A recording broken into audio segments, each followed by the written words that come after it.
It's said our town was founded on an unspoken promise. It's the kind of place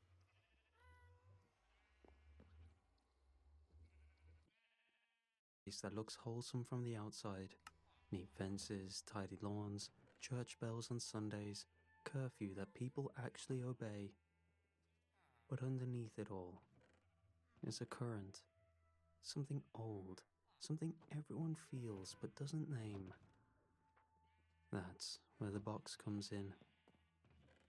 In Dorvale, when you turn 18, you get a box on your doorstep at sunrise. Always the same. Hand-carved wood, smooth as bone, no latch or lock. Inside is your role, the word that tells you who you are now. It's not symbolic. You don't get a say. Once the box names you, that's it. Everyone says it fits, but the box always knows. My cousin got caretaker. Now she runs the infirmary, even though she used to faint at the sight of blood. My friend Leo got stone layer, even though he couldn't hammer a nail straight, but now he restores gravestones like an artist.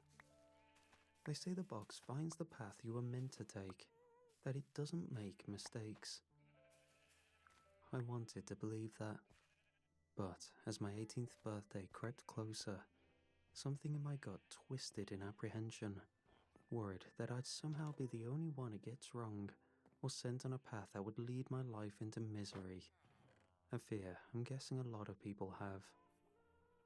At dinner the night before, my parents acted like it was a graduation.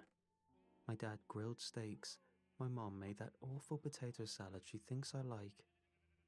They kept smiling too much.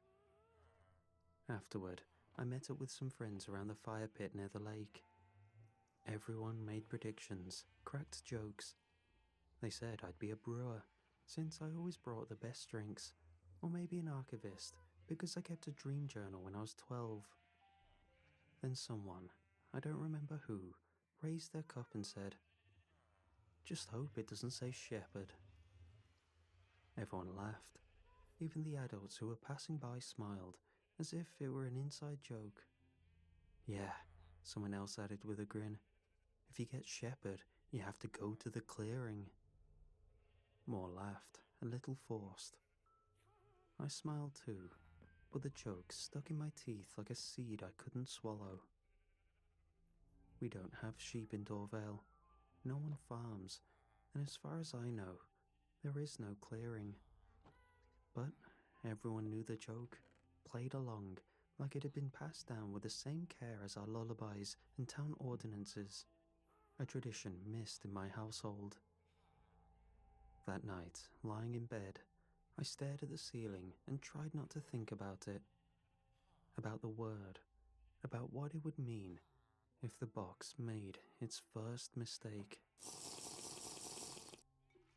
At home, I brought it up to my parents, but they brushed it off. The way they saw it, it was a legend at this point. It was a warning given in case Shepherd came up, but no one had gotten it in decades. So it was thought to be a relic of the past, a job no longer needed in the town. In bed, I kept thinking about it. I imagined opening the box to find something normal, manifesting market like my dad maybe, or chef like my mom. Something safe, something people would nod and smile at, something that would let me fade into the background. At midnight, I heard a soft thud on the porch. I waited 5 minutes before opening the front door. The wind smelled like damp earth, the street was empty, and sitting neatly on the welcome mat, with no signs of a deliveryman, no tracks in the frost, was the box. It was hand-carved, polished smooth, corners slightly rounded, like it had been passed down for generations. Exactly like it had been described. No hinges, lock or markings. I brought it into my room and placed it on the desk. Sat there for a while, just staring at it. I was alone. My parents knew it would be here, but opening your box is a special and private moment people knew to leave you in solace. It was nerve-wracking. My hands didn't want to touch it. I thought back to the fire pit, to the laughter, to the way everyone had grinned when they said, "If you get shepherd, you have to go to the clearing," like it was a game with a way to lose. I lifted the lid. Inside, on soft red velvet, was a single folded piece of paper. I unfolded it. One word. Shepherd. Everything in me went still. It felt like all the air had been sucked out of the room, and I could feel my heart hammering in my chest. I read it again, just to be sure. Same word, same tight ink, printed clean, centered. I closed the lid and hid the box beneath my bed. The next morning, I didn't say a word. My parents didn't ask. But my mom watched me too closely over breakfast. Her fork barely moved. Her eyes didn't leave my face. She must have thought I'd gotten something I hadn't expected. But deep down, it felt so much worse. It was common to let someone process what they've received. It's sometimes a shock. But the fact that it was always right gave parents a credence not to push. Nothing makes a situation worse than making someone defensive. I packed my bag like normal, said I was going to school. I didn't. I cut through the edge of town where the woods started creeping back in, past the old feed shed, past the berry thickets that no one picked from. People of this town never venture far. Hiking trails only circle near the edge of town. There's water close to fish.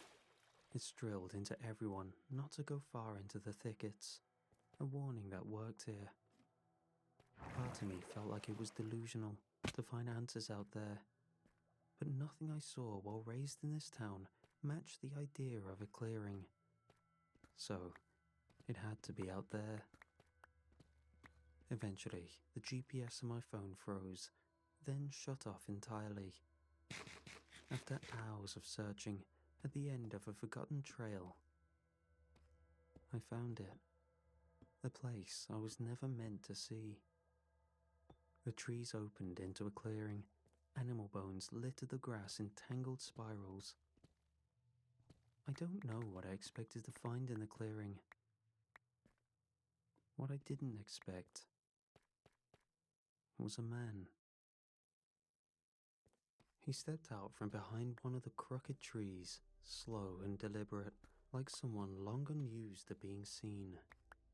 His skin was dry and colorless, eyes yellowed at the edges. Thin, trembling hands held nothing, but still twitched like they were used to carrying weight. He looked surprised to see me. "You lost," he grumbled. "No, I don't think so," I stumbled back. This was true.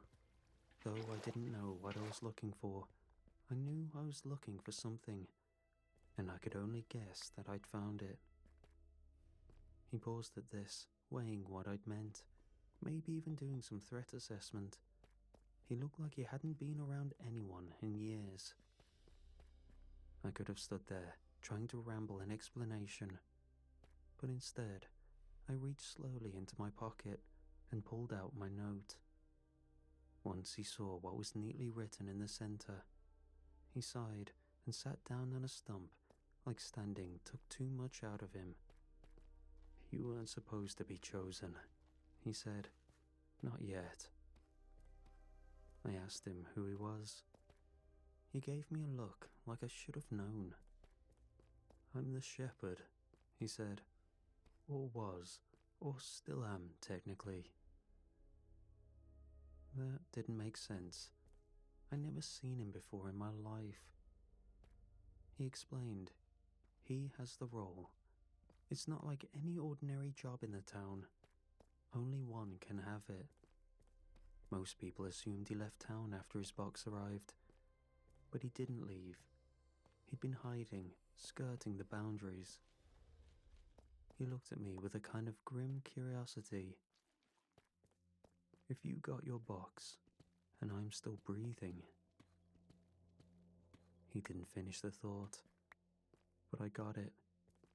Whatever force governs the boxes, whatever makes them accurate, infallible, it shouldn't have chosen me.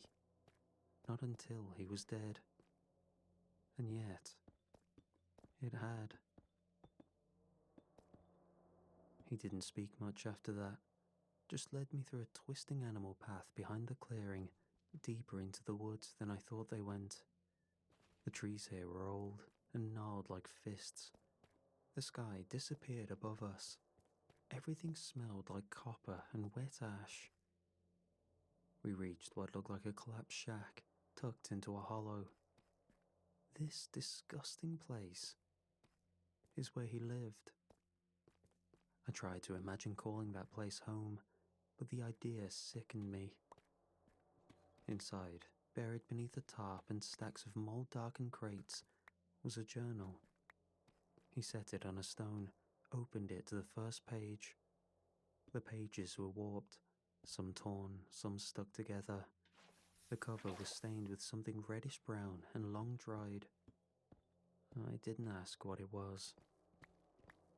Maps, names, drawings, instructions, a lineage of entries, different handwriting, dates going back generations. This is the shepherd's record, he said. Your job now. He flipped to a marked section, a diagram of the town perimeter covered in strange symbols and notations. Beneath it, a short, tight sentence scrawled in angry strokes. Maintain the boundary. I asked him what that meant. He didn't answer directly. Instead, he turned the page, showed me a list, dozens of entries. It detailed a busy schedule. Every day there was an entry, sometimes 2 or 3. The details were cryptic, only listing an amount of tasks completed, nothing on what happened. But pressing him for answers proved fruitless. All that was stressed was the importance of the job. Was this it? Living alone and working every day? Some thankless job in the middle of nowhere? I would have preferred to be a janitor. At least then I'd be able to see my friends, have a social life. But if I ignored the role, the boundary would apparently fail, whatever that meant. If I left, the town would somehow suffer. And if he died, if anything happened to him, it would fall to me. No backup or replacement. A life of solitude. Just me. He gave me some parting words for me to figure out. If you see one, come to me. I left, dissatisfied with what I was hearing. My curiosity turned sour, making me want to see if I could somehow change my role. That night, I woke to a sound like leaves being raked across the porch. I got up and looked outside. There was something standing in the yard. My fingers stiffened against the sill. My tired eyes slowly adjusted, my mind desperate to make the shape into a tree or a shadow.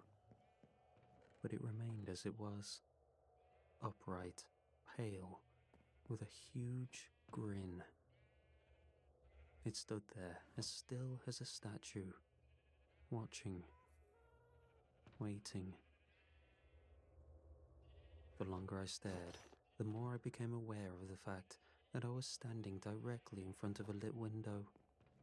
If it hadn't noticed me yet, I was giving it every chance.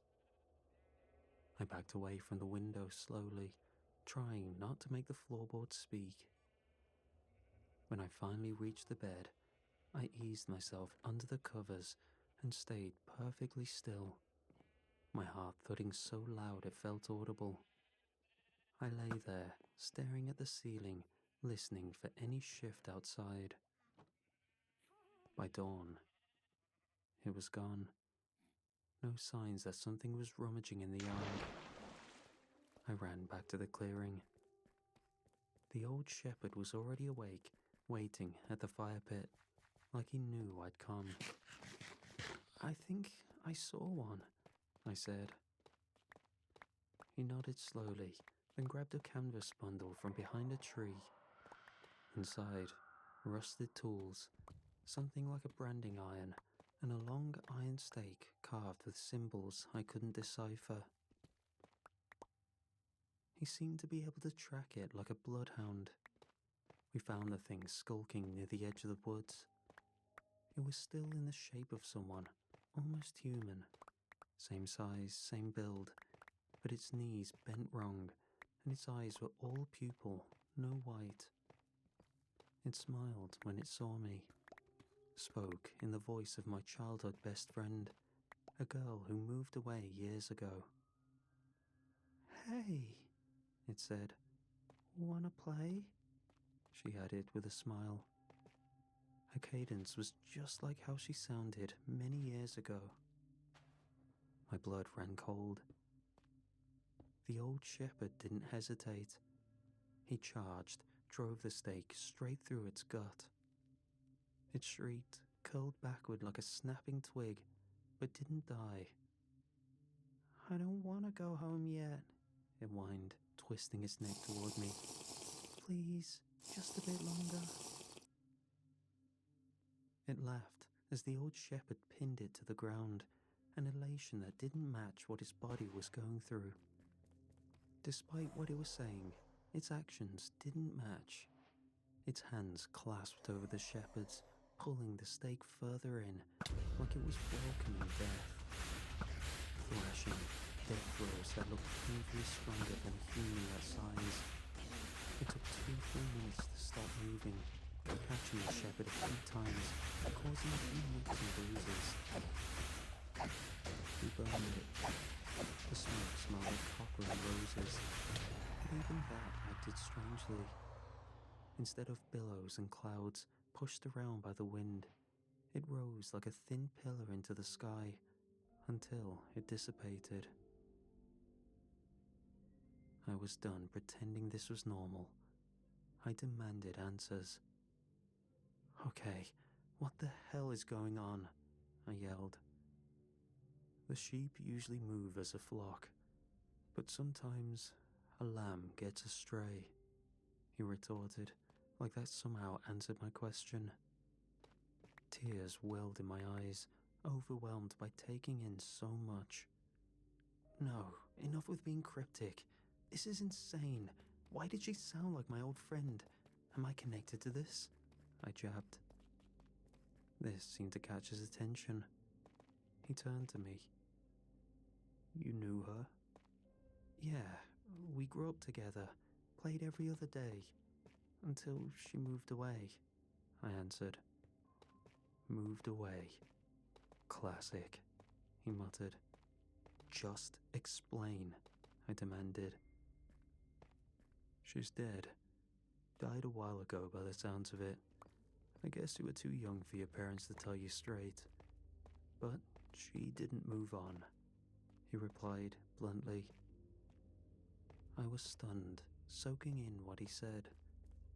The body was a shambling husk, but it held what remained of my old best friend, something which we excised into smoke that moved on into some unknown afterlife, if what he was saying was to be believed. I just stared at the embers, at the reality of the situation. I didn't sleep after the whole ordeal I'd witnessed, not even for a minute. Every time I closed my eyes, I saw the things I had no way to process, nothing earthly I could relate it to, so I could comprehend the gravity of what was going on. I kept telling myself it didn't make sense, that this was insanity creeping in, my mind snapping after opening the box. But deep down, I knew better. I remembered the creature's voice, the way it smiled like it had teeth behind its teeth. Still, I was resolute. I'm not doing this. So, I decided to leave. No packed bags, just a coat, my ID, and a lie to my mom about heading to the library. I walked to the gas station on the highway where the delivery truck stopped, found a guy loading his flatbed, asked for a ride to the next town. He barely looked at me, just said, "Sure, hop in." We drove in silence. 10 minutes out of town, the trees started to thin, and I saw the county line sign ahead. I actually smiled. I was going to make it out. Then the driver made a weird noise, a kind of sharp, choking hiccup. He leaned forward, fingers twitching on the wheel. "Hey." He made a gurgling sound and slumped sideways, foot pressing the gas hard. We veered onto the gravel, then off the shoulder completely. The truck slammed into a ditch, flinging me into the dash. I blacked out. I woke up in the town clinic. Same floral wallpaper, same scent of antiseptic and old paper, a place I'd been to a few times as a child. My head throbbed, my shoulder was bandaged. A nurse leaned over me, pressing a cold cloth to my cheek. "You're lucky," she said gently. "Only a mild concussion." I tried to sit up. She placed a hand on my arm to keep me still. "You don't get to leave," she whispered. "You've already been written in." And just like that, I knew that whatever path I was forced onto, I was locked in. After the crash and waking up in the clinic, I was sent home the same evening, no follow-ups. No one from town asked if I was okay, only if I was ready, whatever that meant. I tried to pretend everything was fine, that I could still choose a normal life. But that night, I heard something outside. A knock. Slow, deliberate, repeating 3 times. Then silence. I peeked through the curtain and froze. No one was on the porch or the street, but just at the tree line, black against the sky, a figure was waving. The next day, he came limping up my driveway. The old shepherd, gaunt and twitching, cuts along his face, shirt torn like he'd gone through thorns or worse. "You need to listen," he said. His voice was different now, no longer cryptic, no longer in control. He looked scared. "I need your help. I found another one, wandering the tree line. Figured it'll be another easy catch. But it turned on me. It attacked. They've never done that before." I demanded he explain all of it. I was sick of being left in the dark for so long.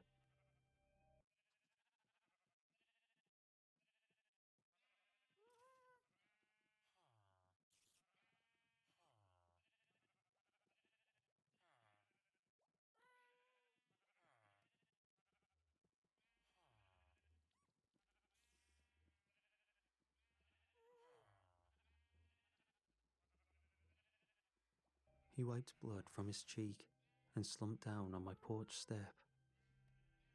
"This job isn't easy, but if you were chosen, I guess I have to accept you can handle it," he resigned. "Around the world, death is commonplace. People die, move on, and that's it. But here it's a bit thin. The veil beyond isn't always one way. Sometimes things slip back. I nodded, curious to what he meant. They wander aimlessly, clinging onto relics of their past life, old routines or nostalgic areas. But they can't stay here. They can't find peace. So we help them move on, shepherd them to where they need to be. I was breathless at this. Despite the absurdity of what he was saying, it kind of made sense. It's not easy sometimes. You froze up the other day, recognized your friend. That will happen a lot. People you love, people you grew up with, will pass. And sometimes they'll linger behind. They will recognize you and greet you like an old friend. But the routine never changes. No matter how hard it is, you have to do what's necessary. This made my heart sink. A stranger I could maybe deal with, but someone I know, a friend or a family member, would tear me apart. It made sense why he chose to live alone. Fewer connections meant fewer attachments, able to dispatch them with more ease. Despite what they say, they don't fight back, ever. You saw with a husk, its mind wanted to wander, but its body knew it had to move on. All we do is guide them there. But, I started, not knowing how to ask, looking at his banged up body. Yeah, I know. But I wasn't lying. They don't attack. I think they just, for whatever reason, rejected me. He looked at me directly, with sincerity in his eyes. I need you to finish my task, one I found near the tree line. That's all. Just one time, and I'll take back over. I stared at him, weighing what he asked. It still felt too much for me, but a one-off I could maybe do. And seeing how banged up he was, knowing that he'd try again if I didn't, I felt like I had no choice but to say yes. I set off for the woods. Before I left, the old shepherd pressed two objects into my hands. A short, wooden stake scorched black and etched with sigils I couldn't read, and a sealed satchel tied shut with waxed twine. He held eye contact too long before letting go. Stay on the marked path, he said. Don't speak first, don't run, and don't ever lie to it. He didn't elaborate, just turned and left. I was left alone, facing the tree line, the sky behind me turning red. I stepped deep into the forest, further than where the townsfolk walked. The trees were close together, crooked. The air changed fast, damper, smelled like turned soil and copper. As I walked, I started noticing carvings, jagged spirals and almond shapes, like stretched eyes. Some had shallow notches across them like lashes. Finally, I reached a hollow, a sunken depression in the earth, maybe 30 feet wide, with a stone basin at its center. Next to it was an emaciated-looking figure, a husk of a person slapping his hand on the stone. When I got closer, I could hear him saying something. Last two bowls of pears, last two bowls. He was saying it like he was running a market stall that was about to close. When I remembered Mr. Martin, who passed away a number of years ago. The old man was part of my childhood. He used to give free fruit to kids to, quote, make them grow up big and strong. I approached slowly, trying not to make any sudden movements, but he carried on like he was still doing business. When his hollow sockets locked onto me, recognition spread across his face. Ah, dear boy, did you want an apple? They're fresh, he beamed, just like he used to when he saw me as a kid. My eyes welled as I slipped out the steak, heart beating in the highest gear. My breathing picked up as I stopped in front of him, unsure if I should go through with the grim task I was given. I stared at the steak, willing it to move on its own. The idea of driving it into something that appeared living was beyond what I felt capable of, let alone the familiarity of them. The seconds droned on into minutes as he continued slapping the rock like his old market stand. I can't do it, I muttered to myself, readying to leave. It wasn't causing trouble. What was the harm in leaving it there until the shepherd got better, I thought to myself. But before I could leave, the thing snuck up on me. Its hands clasped over mine, hard, gripping the stake I still held pointed forward. Or would you prefer a banana instead? He muttered. But his voice didn't match his actions. He stepped towards me while pulling my arms in, driving the stake partly into his chest. Shock froze me, but as soon as the adrenaline pumped, I followed through, pushing forward as hard as I could. The husk fell backward, pulling me with it, and I straddled it, keeping the stake's position true, until I could drive it deeper one last time. It thrashed around before finally falling still. I rolled off it, breathing so hard I thought I would pass out, but composed myself before getting back up. I slowly unwrapped the satchel to see what was inside, and recognized the contents. It was what the shepherd used to start the fire. To honor Mr. Martin, I set it on the stone he seemed to perceive as his market stall, and lit it. It didn't take long to roar to life, and with some effort, heaved the husk onto it, watching the smoke pillar seep into the sky. I paused for a moment to silently remember Mr. Martin before cleaning up and heading back home. I made my way back to town under a sky that felt different, lower somehow. Even the stars looked like they were watching me.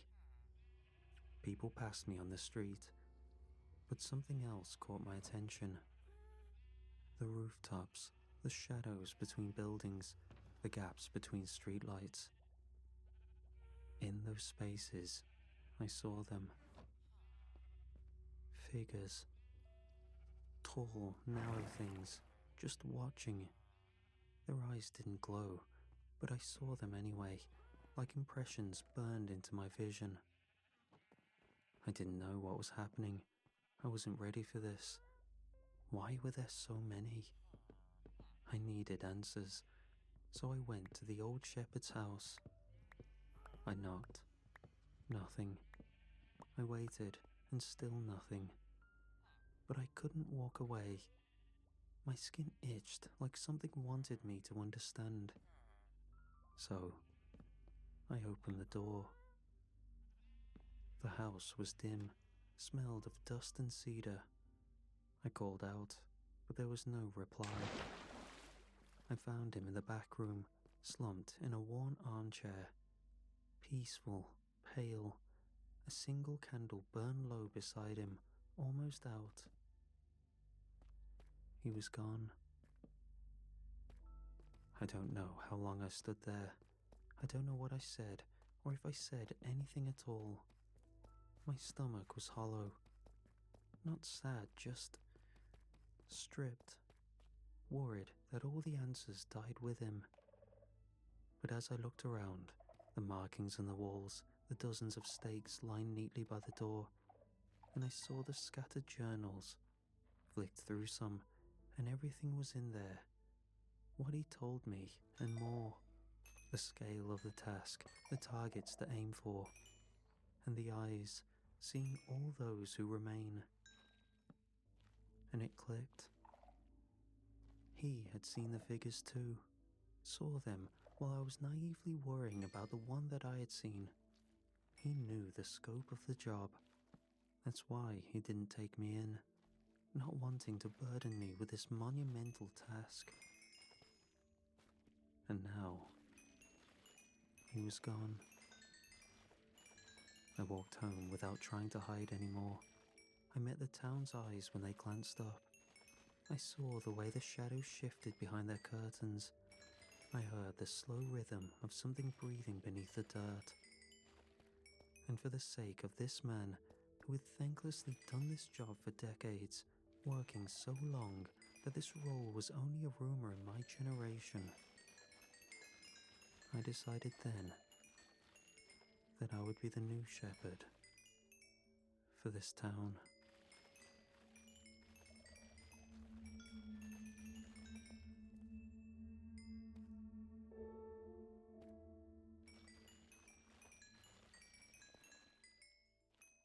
Gaza's population is on the brink of famine.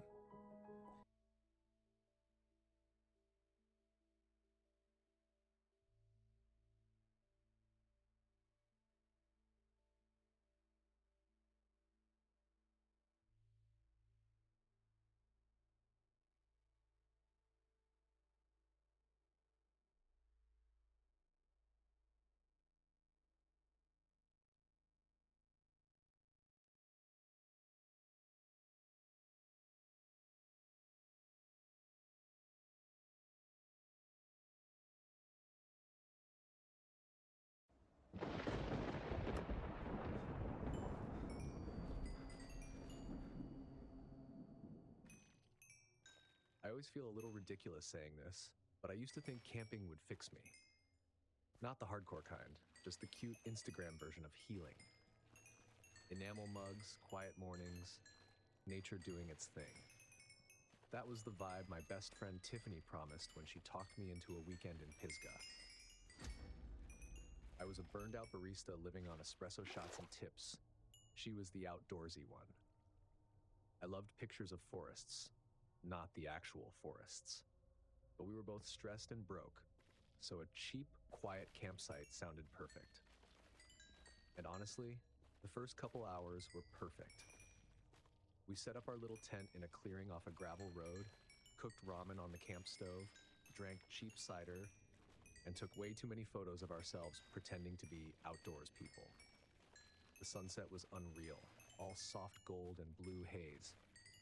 Even I started to relax. When the fire got going and the sky filled with stars, I actually let myself believe this trip might reset my brain a little. Around then, Tiffany stood up with a handful of empty cans and said, "I'm gonna grab more firewood before it gets too dark. I'll be like 10 minutes. I watched her headlamp bob away into the trees, then disappear. I checked the time, 8:37 p.m. I remember because I was surprised it wasn't later. 10 minutes passed, normal. 15 minutes, still normal, but quieter. I called out, "Tiff," no answer. I tried again, louder, still nothing. I stood, brushing dirt off my jeans, telling myself she probably found a big log and was wrestling with it. The forest around me was settling into night. Insects, the crack of the fire, wind slipping through branches. Then a scream tore out of the woods. Not a little yelp, a full, ragged scream of pure panic. And it was her voice. "Help!" Then, clear as anything, "Help!" I shot upright so fast I knocked over my mug. I didn't even feel the cider splash across my ankle. I was already a few steps into the trees when something rustled behind me. Tiffany walked out of the dark on the opposite side of the campsite, the one away from the scream. Arms full of firewood, headlamp bright, totally unharmed. "What are you doing?" she asked. Behind me, from deep in the woods, her voice screamed again. She froze. Our fire crackled. Everything in me pulled tight like a wire. The scream rolled over us, desperate and frantic. The exact way she yelled when she burned her hand on a pan once. Same pitch, same breathy break in the middle. If she hadn't been standing right there, I would have run straight toward it. I managed. That's not funny. It's not me, she whispered, eyes locked on mine. The screaming didn't stop. It grew more frantic, like somebody stumbling downhill, calling for help between sobs. Please, help. I grabbed Tiffany's wrist. Car, now. We ran. No argument, no hesitation. I half smothered the fire with dirt, and we sprinted across the clearing to the car like something was about to reach out of the dark and grab our shoulders. I unlocked it. We dove inside. Doors slammed, locks clicked. The screams kept coming, echoing weirdly, bouncing from one direction to another, never landing in a spot we could point to. It sounded exactly like her. Not just a woman, her. Tiffany had her hands over her ears. I stared out the windshield, feeling like the dark between the trees was alive. "What is that?" she asked. I don't know. And I didn't. I just knew I wasn't stepping into that forest to find out. Another scream arcs through the night. Help! My phone screen lit up when I tapped it. 0 bars. No emergency call possible. We can't help, I said. We can't see anything. We can't call anyone. And you weren't in there. Tiffany didn't answer. She was breathing too fast. The screaming twisted, slipping into this awful pleading tone. My hand shook on the keys. We have to go, I said. What if it's someone actually hurt? She whispered. What if it's not? That landed. Hard. I turned the key.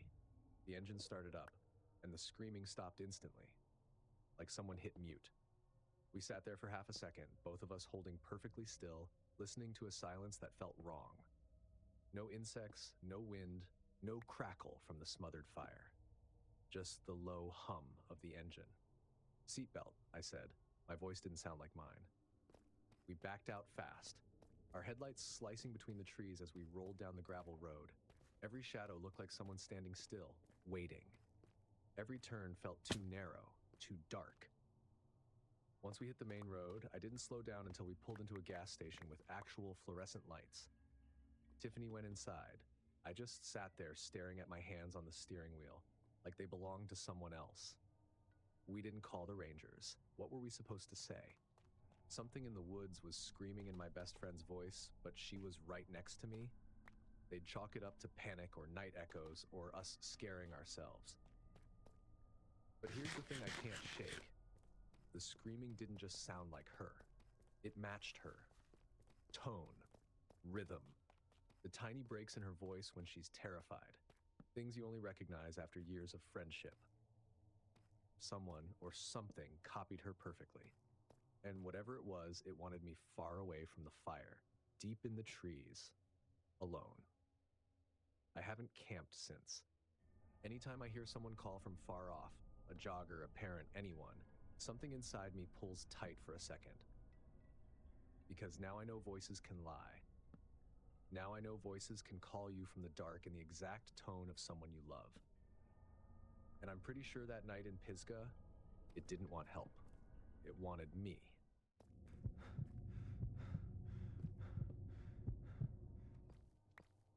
I kept telling myself this was supposed to be a simple break. One quick nature day before diving back into exam prep. Waterfall, fresh air, then home. That's all. I'd been drowning in vet school work.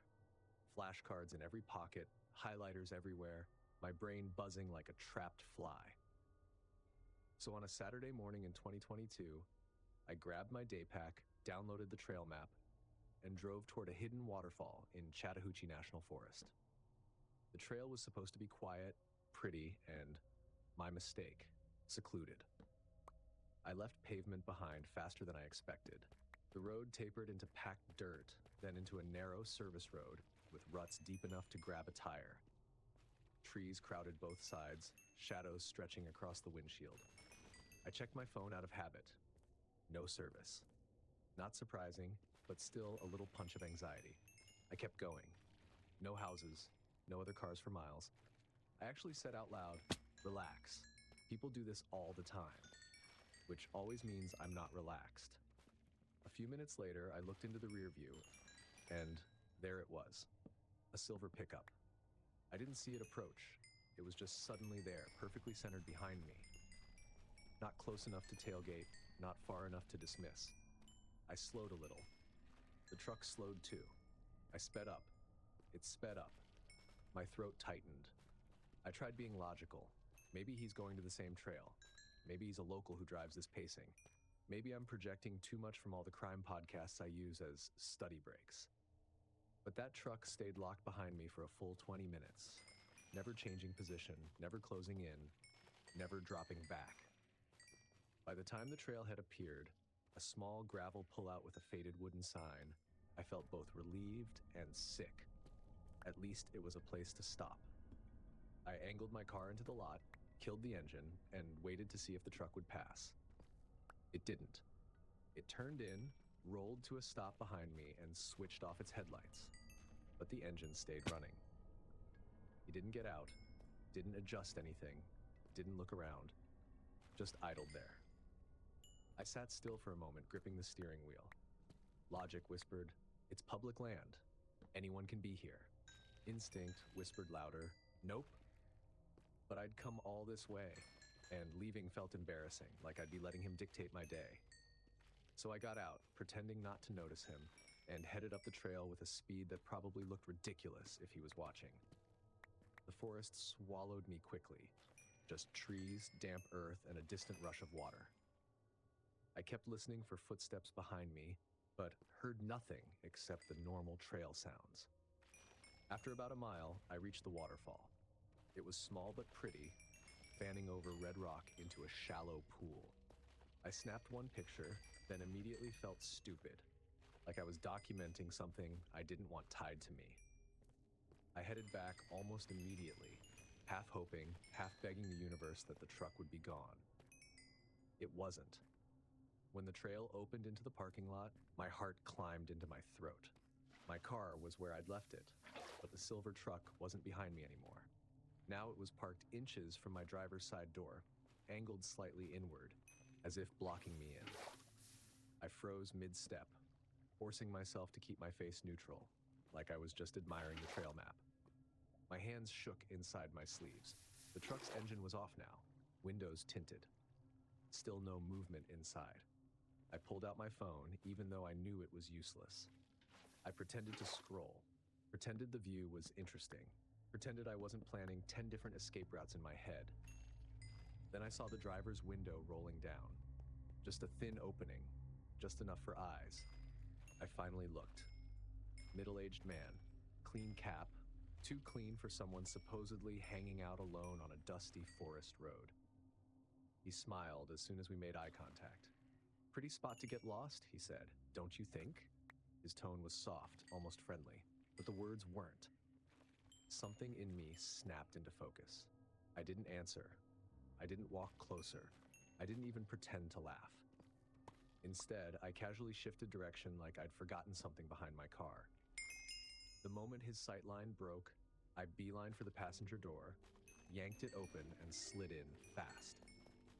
I hit the lock button before the door even shut, scrambled across the console, jammed the key in, and fired up the engine. He didn't move. He just watched me through that narrow window slit. I reversed fast, twisted the wheel, and shot onto the service road. Branches whipped the side mirrors. After a few seconds, I checked the mirror. The silver truck was coming. Headlights snapping on like he'd just been waiting for the cue. He kept the exact same distance behind me as before. Not tailgating, not disappearing. Just that same unnerving, locked-in gap. Every curve, every dip, every straightaway, still there. My palms were slick on the wheel. My brain kept replaying his sentence like a warning I'd missed the meaning of.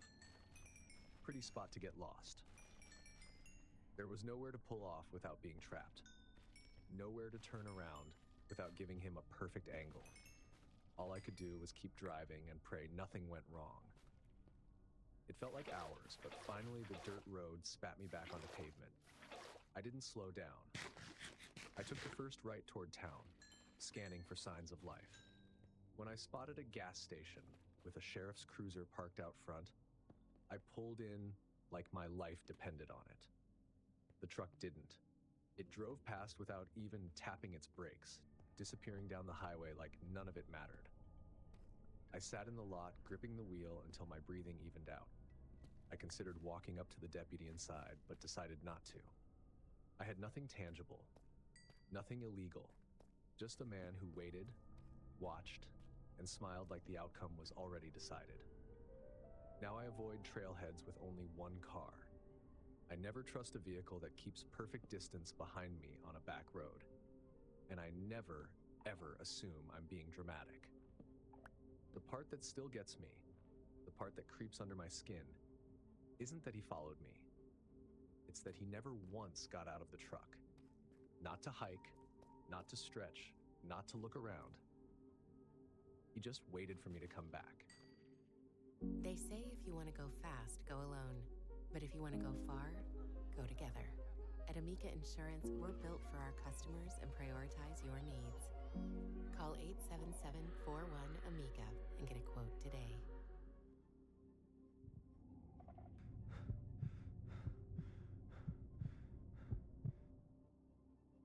I've never been the superstitious type. I'm a mechanic. I deal with real things. Broken bolts, seized bearings, rusted frames. Machines don't lie, people do, stories do. But metal tells the truth. That's part of why this messed with me so badly. This was back in 2016. I was working late at the garage trying to finish a job for a guy who absolutely had to have his truck the next morning. By the time I clocked out, it was almost midnight. The air was cool, sky clear, woods dark as pitch. From the shop to my house, there's the long route with lights and traffic, or the back roads. Curvy, quiet, faster. I always took the back roads. I knew them like I'd paved them myself, except for one part, the old one-lane iron bridge. Everyone in the area joked about it. Haunted this, ghost that, but that's the kind of stuff people say to spook teenagers. It never bothered me. A bridge is just metal and planks. It creaks, it shifts, it settles. That's physics, not spirits. So that night, I turned onto the back road. No streetlights, no houses, just woods pressing in tight and my headlights cutting 2 tunnels through the dark. Window cracked for the breeze, radio low to keep me company. Nothing unusual. Within a few minutes, the outline of the bridge rose out of the dark. Rusted lattice overhead, wooden planks for the tires, water moving far below. The thing looks worse than it is. The county re-inspects it every couple years. It's safe enough. During the day, at least. I rolled onto the boards, hearing that familiar hollow thump-thump under my tires. Halfway across, it happened. A baby cried. Not faint, not far away, right under the bridge. One long, desperate wail rolled up from the black space below me, followed by these hiccuping sobs, raw, full-bodied, the way infants cry when they're terrified or hurt. Before I even processed it, I slammed the brakes so hard the truck jolted. The sound was too real, too close. Some instinct in me, something older than logic, kicked in, and I was out on the planks before I could think twice. The crying stopped the instant my boots hit the boards. Just gone. 1 second the air was full of that awful wail. The next, it was like someone had stuffed cotton into the night. No wind, no animals. Just silence sitting heavy under the beams. My flashlight was in the door pocket. I snatched it, walked to the railing, and leaned over, shining down between the gaps. Nothing. Just water sliding under the bridge, black and smooth, catching the light in thin streaks. The concrete supports were half crumbled from winters and floods. If someone had been down there, I should have caught a glimpse. Something reflecting, moving, shifting. But there was nothing. Hey, I called out before I even realized I was doing it. My voice bounced off the metal and vanished. Silence. For a few seconds, I just stood there, listening, breathing slow, trying to convince myself I'd misheard, or maybe the sound had echoed weird off the water. But then I heard something else. Something that didn't fit any animal I knew. Footsteps, not under the bridge, off to the right near the end of it. Fast, light steps hitting dirt and gravel. Running. I turned the flashlight toward the sound, sweeping the beam over the ground and tree line. Gravel shoulder, trunks, shadow, empty road stretching ahead. But the footsteps kept going, moving quickly up the slope and into the trees, then gone. I stayed planted, turning in slow arcs with the flashlight. I didn't want to assume anything. Foxes scream, raccoons scuttle, deer crash through brush. But this wasn't any of that. I grew up around these woods. I know the difference. This sounded human, and it sounded like they were trying to get away. I didn't like the idea that someone was down there in the dark, crying like an infant, then sprinting into the woods when a truck stopped. There's no scenario where that's normal. None. I leaned over the rail again, sweeping the creek. Still nothing. Just the trickle of water and the dark pressing in. Finally, I backed toward the truck, keeping the light on the tree line instead of turning around. My boots felt too loud on the planks, like anything hiding out there could track me by sound alone. Once I was inside, I locked the doors out of reflex and just sat there with the flashlight in my lap. The boards under the tires creaked as the truck settled. Still nothing. No crying, no footsteps. Just a quiet that felt a little too intentional. I put it in drive and eased off the bridge, fighting the urge to check my rear view. It wasn't until I was a mile down the road that I realized my hands were gripping the wheel too hard. The rest of the drive didn't feel familiar anymore. When I got home, I parked and didn't move for a while, just sat there with the engine ticking as it cooled. I tried explaining it away. Maybe it was a fox. Maybe the running was a deer. Maybe the crying echoed weird. But that wasn't the truth. I knew it. I heard what I heard. The next day at work, I mentioned it to the guys. Not like I'm terrified, but more like, you won't believe this crap. One of the older mechanics just looked at me, like he'd been waiting for someone else to say it first. "You heard the baby," he said. That wording bothered me more than the sound itself. Turns out, people had heard it before. Over the years, drivers had rolled their windows down to check because they thought something was wrong. Crying under the bridge, woman sobbing, laughing sometimes, and footsteps running into the woods if anyone actually stopped. But nobody ever found anything. No blankets, no clothing, no animals caught under the planks. Nothing. Just people hearing things that shouldn't be there. I asked him what he thought it was. He shrugged. Could be some creep messing with folks. Could be kids. Could be worse. I sure as hell wouldn't get under that bridge at night. I laughed it off in front of him, but it didn't help. Whatever I heard wasn't a prank. Not out there. Not at midnight. Not with no houses for miles and no cars behind me. I switched to the long route permanently after that. If I had to cross the bridge in the daytime, I kept the windows up and didn't slow down. People still joke about it. Ghost stories, old tragedies, the usual small-town folklore. I don't care about any of that. I don't need legends to explain it. I only know one thing. Someone was under that bridge, making baby noises, and running away when I stopped. Whoever it was didn't expect me to hit the brakes, and that bothers me more than anything else.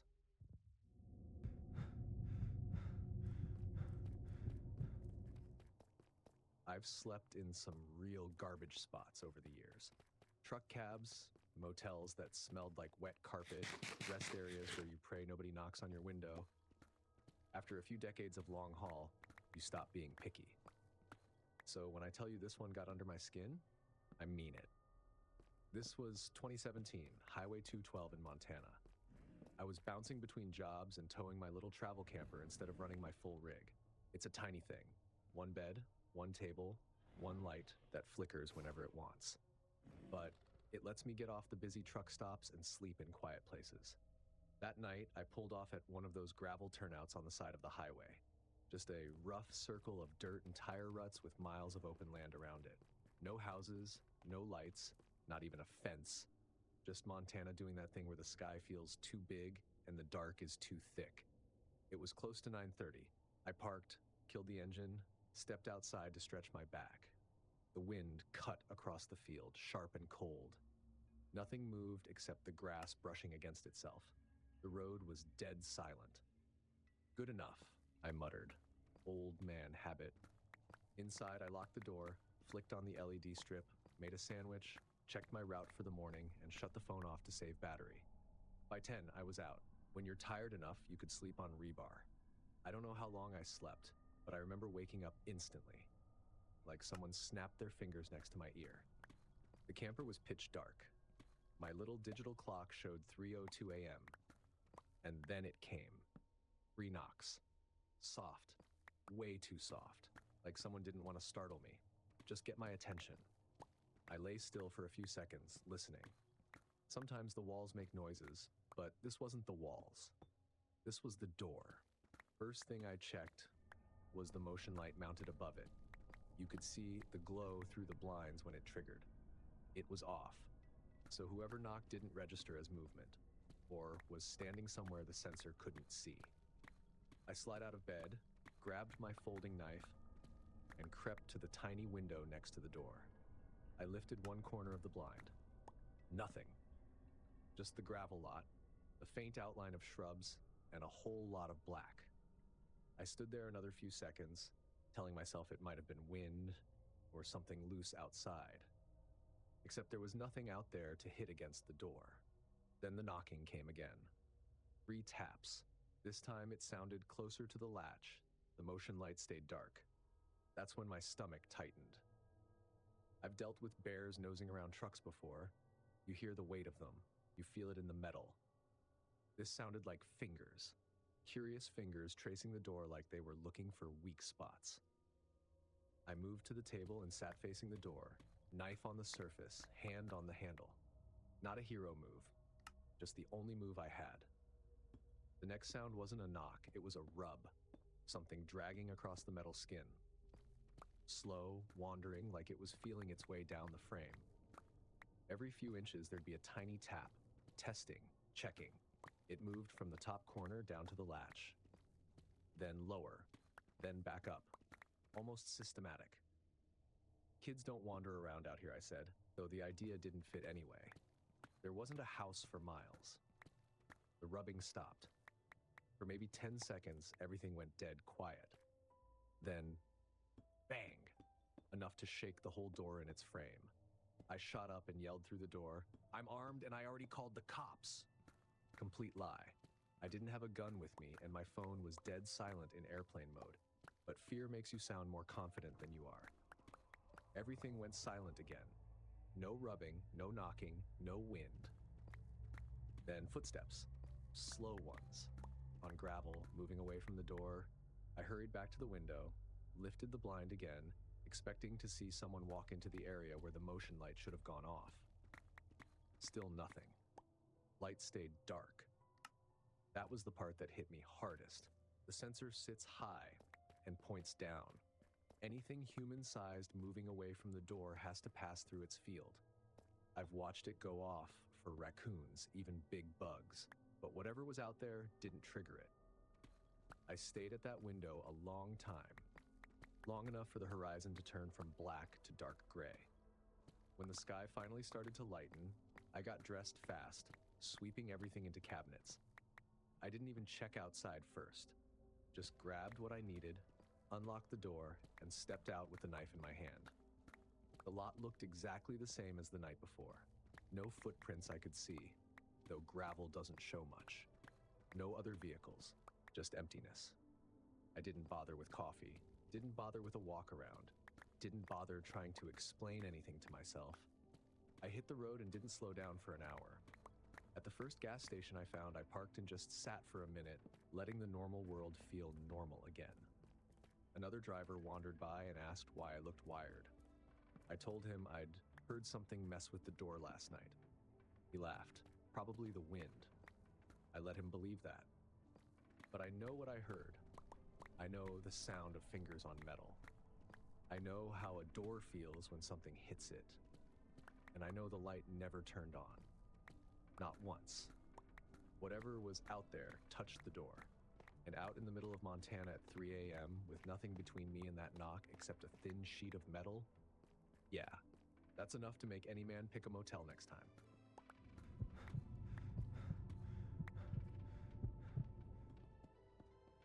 I'm a retired firefighter, so I'll start with this. I'm not the kind of guy who scares easy, and I'm not the kind of guy who cuts corners, especially outdoors. If something goes wrong out there, it's because someone got sloppy. That's what I always believed. This trip made me rethink that. In 2019, I took a solo camping trip out to Canyonlands. No crowds, no chatter, just red rock, quiet air, and enough space for a man to hear himself think. I set up a small tent in a patch of open desert and built a tiny fire, nothing more than what I needed to cook dinner and stay warm for a bit. When it came time to sleep, I went through every safety step without even thinking. Scatter the logs, collapse the coals, pour water until the hissing dies, stir the ash, more water, hand test, cold. A dead fire is a dead fire. Mine was cold as stone. I zipped myself into the tent, listened to the desert settle into that strange, soft quiet, and fell asleep. I woke up just before dawn. Not from anything obvious, just that instinctive alertness old firefighters get after decades of alarms. The tent was pale blue inside. I unzipped the door halfway and leaned out to get a breath of crisp morning air. That's when I saw him. A man was sitting cross-legged in the center of my fire pit. Not beside it, not near it, on it. Hands resting on his knees, back straight, face pointed directly at my tent. His clothes were spotless, clean pants, clean jacket, no dust, no sweat, nothing to suggest he'd been hiking or even walking on desert soil. No pack, no water, no gear. Just him, sitting there like he'd been placed. My brain immediately tried to categorize him. Ranger, lost tourist, someone injured, but nothing fit. He didn't look confused, didn't look tired, didn't look like he'd been out all night. He just watched me. I stepped out of the tent slowly, keeping my hands visible. Morning, I said. Calm, direct. Nothing, not a blink. I tried again. You all right? Need water? Still nothing. He didn't look around, didn't shift, didn't acknowledge anything I said. He just breathed. That was somehow worse. I inched a little closer to my table where my bear spray was. My voice stayed measured, but inside I was running through every scenario I knew. Dehydration, shock, drugs, mental break. But even those usually come with something. Fidgeting, eye movement, a twitch. This man gave me absolutely nothing. I tried humor. If you wanted the good seat, you should have come by when the fire was still going. No reaction. His stare felt like he wasn't looking at me, but through me. Like he was waiting for something. By then, every part of me was alert. The desert makes even normal things feel uncanny. But this wasn't normal. I wrapped my fingers around the bear spray handle, not raising it, just holding it at my side. The moment my hand closed around the spray, the man moved. He just stood up, all at once, like someone pulled him up by a rope tied to the top of his head. I've seen tens of thousands of people stand in my life. Nobody moves like that. Nobody. He turned, not with the normal stagger of feet and shoulders, but as if his whole body pivoted in one motion. Then he walked away, just straight into open desert. And this part I swear on my career, on every oath I ever took. He left no footprints. None. I checked immediately. The soil around my camp was powder fine, soft enough that even my socks left clear impressions. His footsteps should have been obvious, but the ground behind him stayed smooth. He walked until he blended into the pale morning light and vanished among the rocks without a single look back. I stood there holding the spray, listening. I packed up slowly, but without wasting time. Tent down, gear in the truck, eyes constantly scanning the horizon. Before leaving the park, I stopped at the ranger station. I almost said something.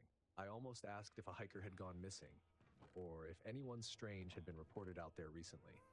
But I couldn't figure out how to start that sentence. Hi, did anyone see a man walking around without leaving footprints? I just paid the entrance fee and went on my way. Something visited me. I just don't know from where. People like to say the desert is empty, that it's all rock, wind, and silence. They're wrong. I'm not a superstitious man. I've seen enough real disasters to know humans and nature create plenty of danger without needing anything mystical. But that morning, that man, he didn't come from any trail. He didn't leave by any path. And he didn't stand or move like any living person I've ever seen. The desert isn't empty. Something came to see me that morning. And I still don't know why. If any part of you whispered nope during these stories, smash that like button, subscribe so you never miss the next scare, and let me know which moment got you. And if you think being followed on a service road is bad, you definitely haven't watched the next.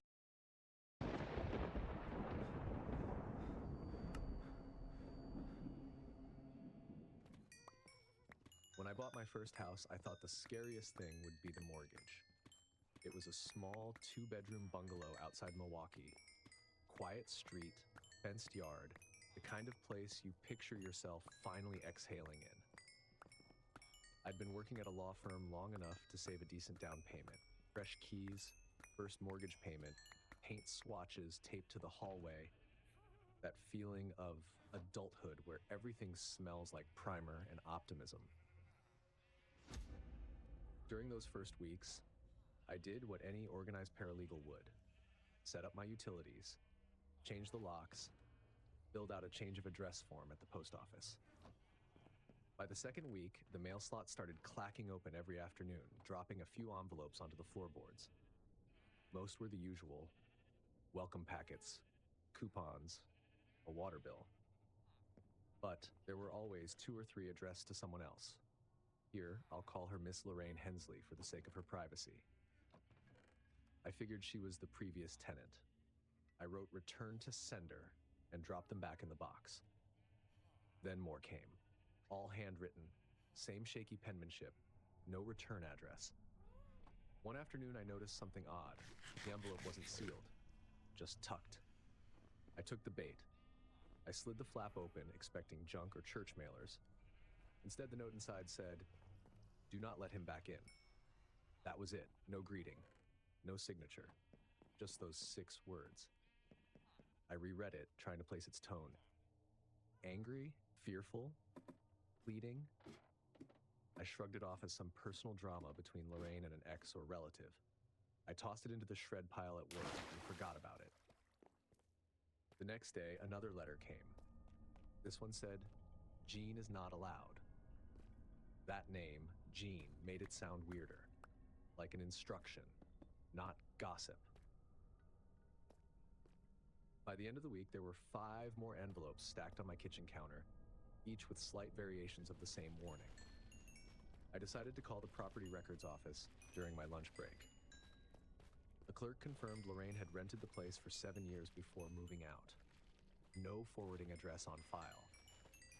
I remember laughing to myself, classic Milwaukee renter mess. Probably an old landlord dispute. Still, I started keeping the mail instead of sending it back. That Friday night at 11:17 p.m., my doorbell rang. A single chime. Then silence. I was in bed, half asleep with a podcast running. My eyes flicked to the hallway where the faint porch light filtered through the glass. There were no footsteps, no car pulling away. I waited a full minute before edging to the peephole. Nothing. It didn't happen again that night, so I told myself it was a delivery mix-up or bored kids. But the following night, it rang again, around the same time. Just past 11 p.m. The next day, I mounted a doorbell cam, just in case. The next afternoon, I checked the feed while eating lunch at work. The motion alert showed a man standing inches from the lens. Ball cap low, collar turned up. He didn't knock or speak, just stared into the camera for several seconds before walking off. The microphone caught one muffled sentence as he passed under the porch light. "Did she forgive me yet?" I paused the video right there. I replayed it 3 times to be sure. He hadn't said, "Did you forgive me?" He'd said, "She forgive me." That night, I made tea, locked every door, and sat at my kitchen table trying to stay rational. Stalking cases came across my desk sometimes. I knew patterns. I told myself the man was confused about the address. Still, I slid a chair under the front knob before bed. The doorbell stayed silent for 2 nights, then came back, again, just past 11 p.m. This time, I spoke through the door. "You've got the wrong house." He answered, calm as if we were picking up a conversation mid-sentence. She always let me in. She said I could come back if I got better. The knob turned slightly. Testing, not forcing. That sound, soft metal friction, sent my pulse jumping. I grabbed my phone and hit 911, keeping my voice calm the way I'd coached clients in restraining order cases. "I have a man outside trying my door," I told the dispatcher. "He's saying something about the previous tenant." The operator asked if he was armed. I didn't see a weapon, but I couldn't bring myself to look through the peephole again. "He's moving," I whispered. Heavy steps moved across the porch, and then complete silence. The dispatcher told me to stay on the line until officers arrived. I peeked at the live door cam feed. He wasn't on the porch anymore. But a moment later, the motion alert pinged again. He had reappeared farther from the camera, standing on the sidewalk now, looking up at my bedroom windows. Police pulled up 5 minutes later. By then, he was gone. They took my statement, logged the footage, told me to call again if he returned. I didn't sleep the rest of that night. Stuff their stockings with a The next morning, I noticed something odd while loading laundry into the basement washer. The utility closet door, behind the water heater, was slightly open. I'd never used that closet. The home inspector said it was just access piping. Inside, under an old rag, was a pillowcase. Inside that, travel-sized toiletries, a cracked flip phone, and a sticky note that read, "Back at 11 p.m. I stood there for a long time, gripping the edge of the doorframe, trying to fit the pieces together. The letters, the man, the hour. It dawned on me that whoever Gene was, he hadn't just visited Lorraine. He'd probably lived here. Maybe she kicked him out. Maybe he thought she still did. I left everything untouched, called the officers who'd come the night before, and handed it all over. The detective flipped the pillowcase inside out, frowning. Homeless squatters sometimes use basements like this. Could be old. Could be him. "Do you think he's still around?" I asked. He shrugged. "We'll keep an eye out. Change your locks again, just in case." I did. But even new locks didn't make me feel safe. Yet around 11 each night, my focus scattered. I'd check the clock compulsively, waiting. For 2 weeks, nothing happened. Then one Friday, while reviewing case notes in bed, the doorbell chimed again. I nearly threw the laptop off my lap. I stared at the time glowing on the screen, 11:17 p.m. Hands shaking, I opened the app. The live feed showed only the porch light. Then motion blur, someone darting just out of frame.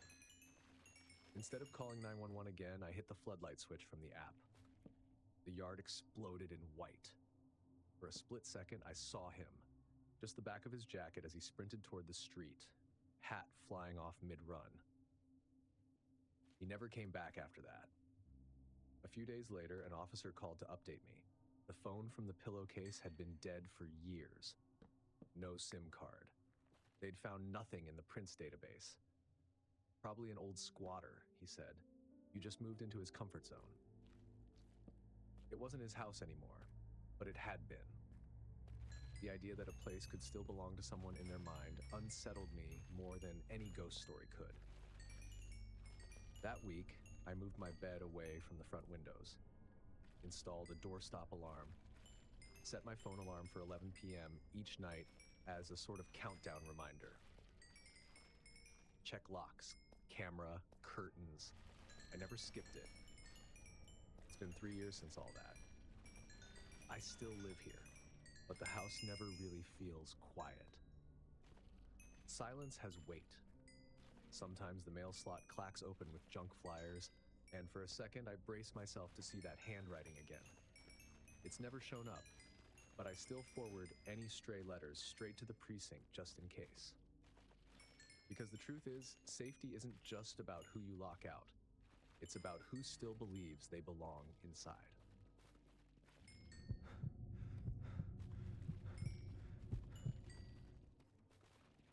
I bought the place for its bones, not its beauty. 3-bedroom ranch, 1970s build, solid slab, ugly tile, and cabinets that had seen more reheats than renovations. My wife joked that demolition day would be my new hobby. She wasn't wrong. That first Saturday off duty, I pulled on knee pads and earmuffs and went at it like it was a training drill. Vacuum for dust, tape for evidence. I labeled every screw baggie and marked every stud location. Years on the force had made me meticulous to a fault. I couldn't even remodel without turning it into a scene log. By noon, I had the lower cabinets off and the kitchen looked gutted but promising. I knelt to remove a base kick plate when something clinked behind it. I figured a drop screw, but when I pried it off, I saw a strip of duct tape. Underneath it, stuck in a thin layer of grease and sawdust, was a small brass key. It was darkened from age, but had a neat tag loop. Blank, no label, no engraving. People hide all kinds of things: cash, spare keys, bad habits, but a single unlabeled key taped under a cabinet? That's not normal. That night, I left it on the counter, meaning to toss it in the junk drawer. But I kept looking at it over dinner, the way you do with something that doesn't quite sit right. My wife noticed. "Another mystery solved detective?" she teased. "Maybe," I said, "or maybe I just found someone else's secret." The next morning, I knew I wasn't letting it go. The backyard stretched into a patch of overgrown cane and weeds. It was hard to say where the yard ended. The thick weeds made it feel endless. I'd walked it once before closing, but hadn't paid attention beyond the chain link on one side.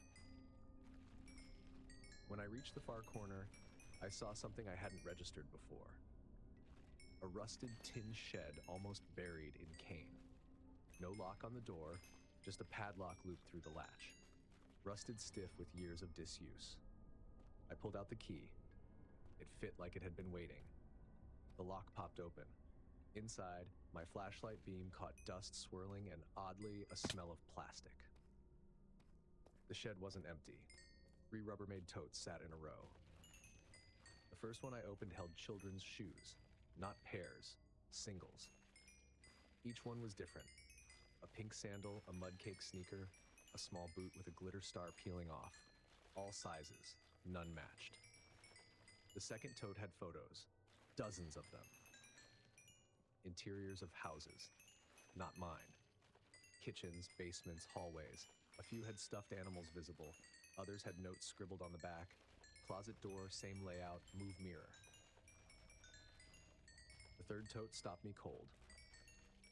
A duffel bag full of laminated name badges, hospital IDs. Same hospital, different names. But every single one had the same face printed on them.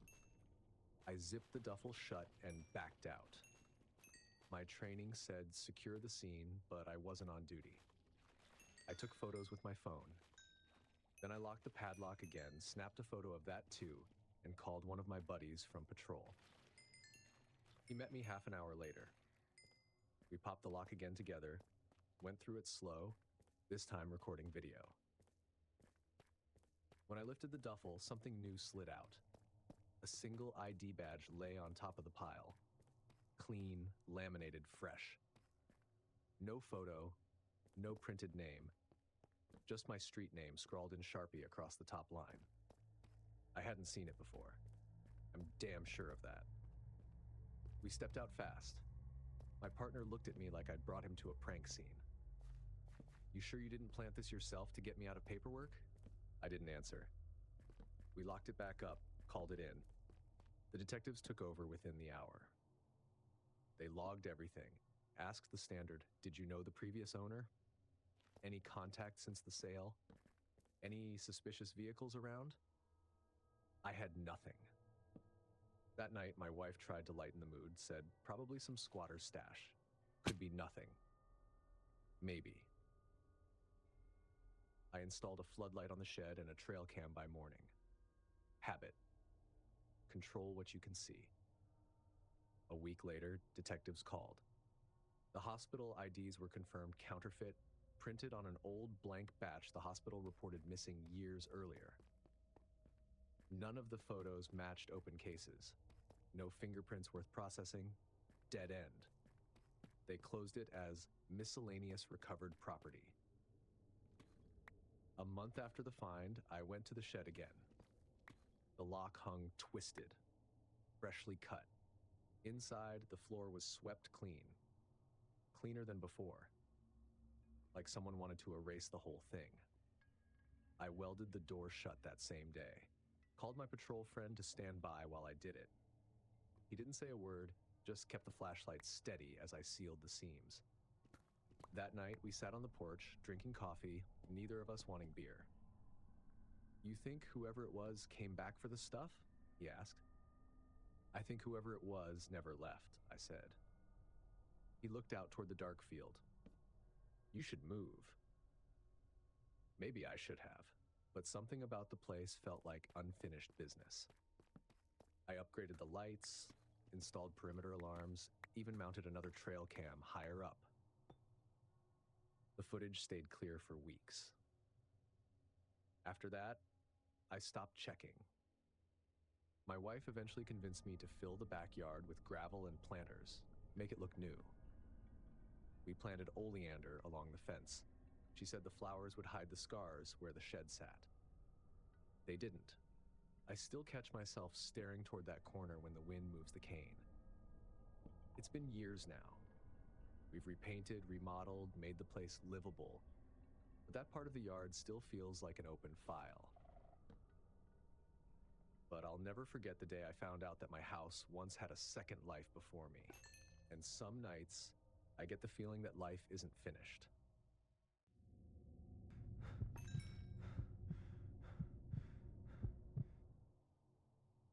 When I bought my little blue house, I told myself it would finally be the calm kind of quiet I'd been craving.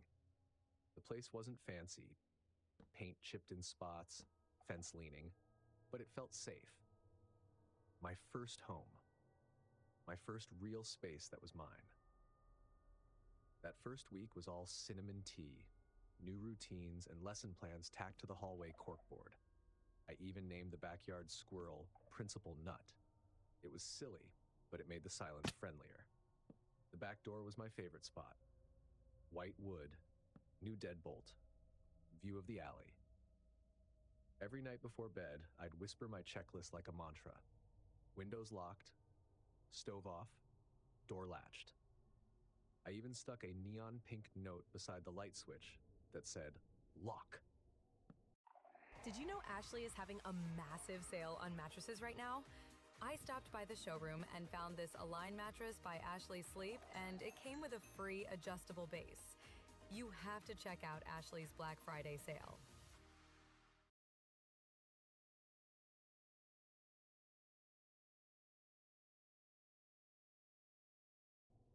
The first time I found the door unlocked, I laughed it off. I'd been lesson planning late, probably distracted.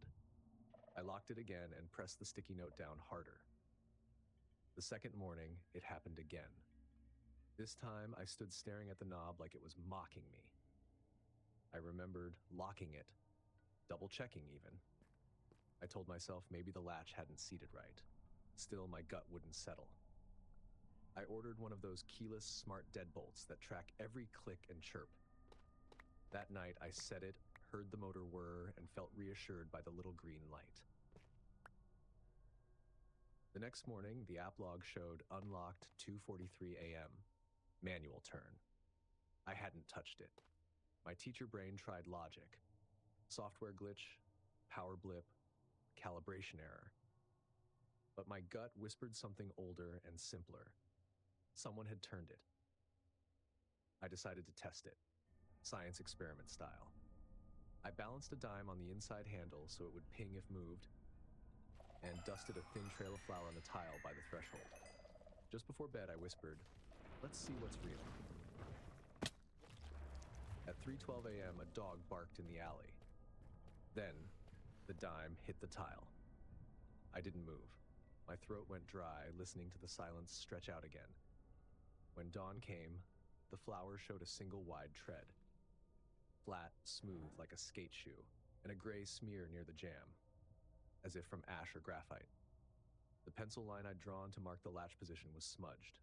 Someone had tested the lock. I cleaned up, snapped a photo, and told no one. Not yet.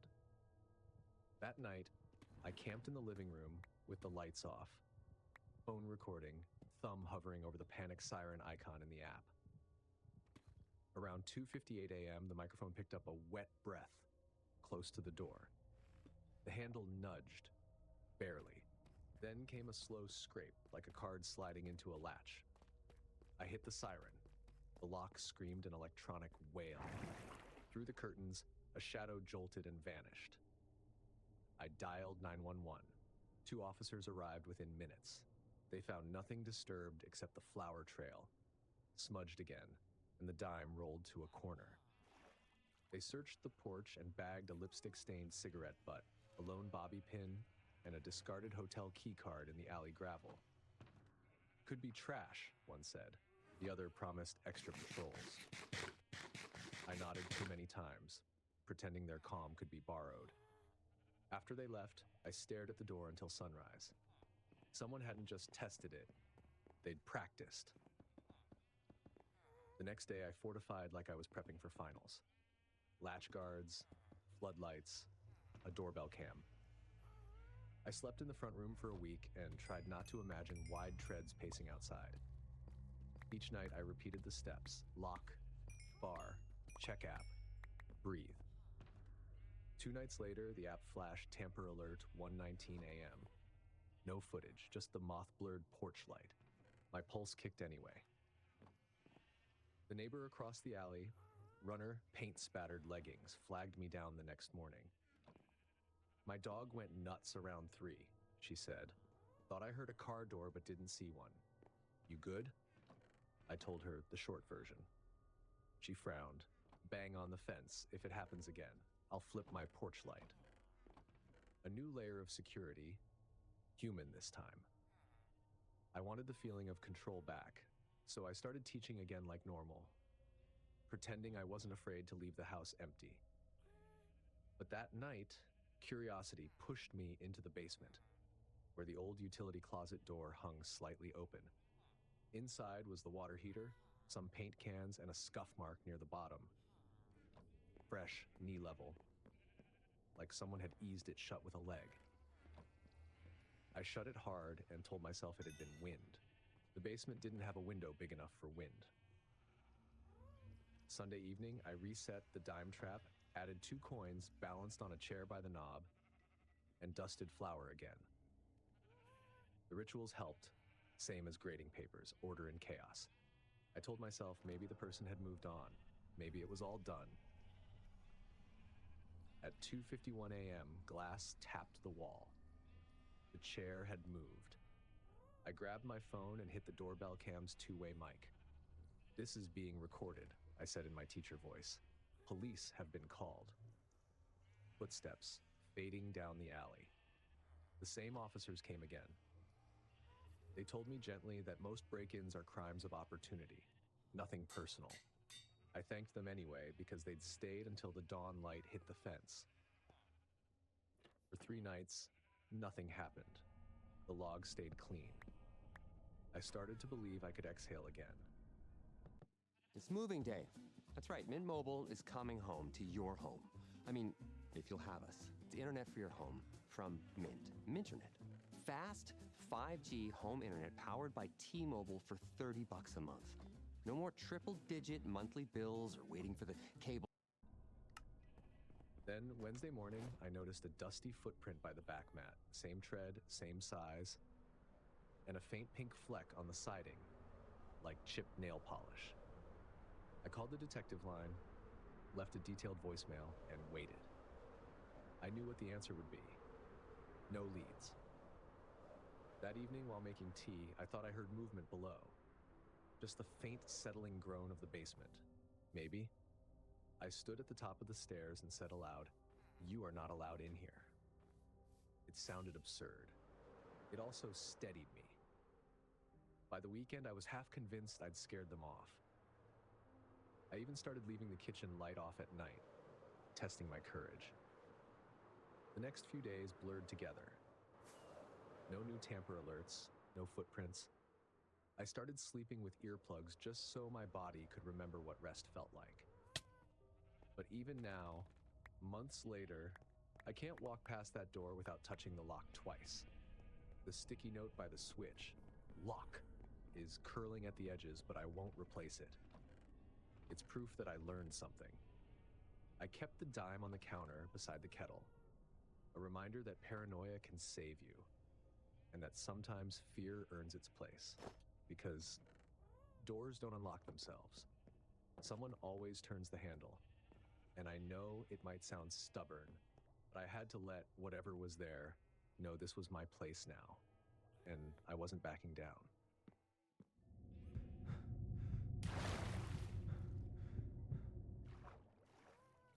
When I bought the place, I didn't care much about charm. I cared about the garage. I'm a mechanic. Give me concrete floors, a pegboard wall, and enough outlets to run a compressor without tripping the house, and I'm set. The realtor kept talking about character and curb appeal. I was thinking about whether my toolbox would fit between the workbench and the breaker panel.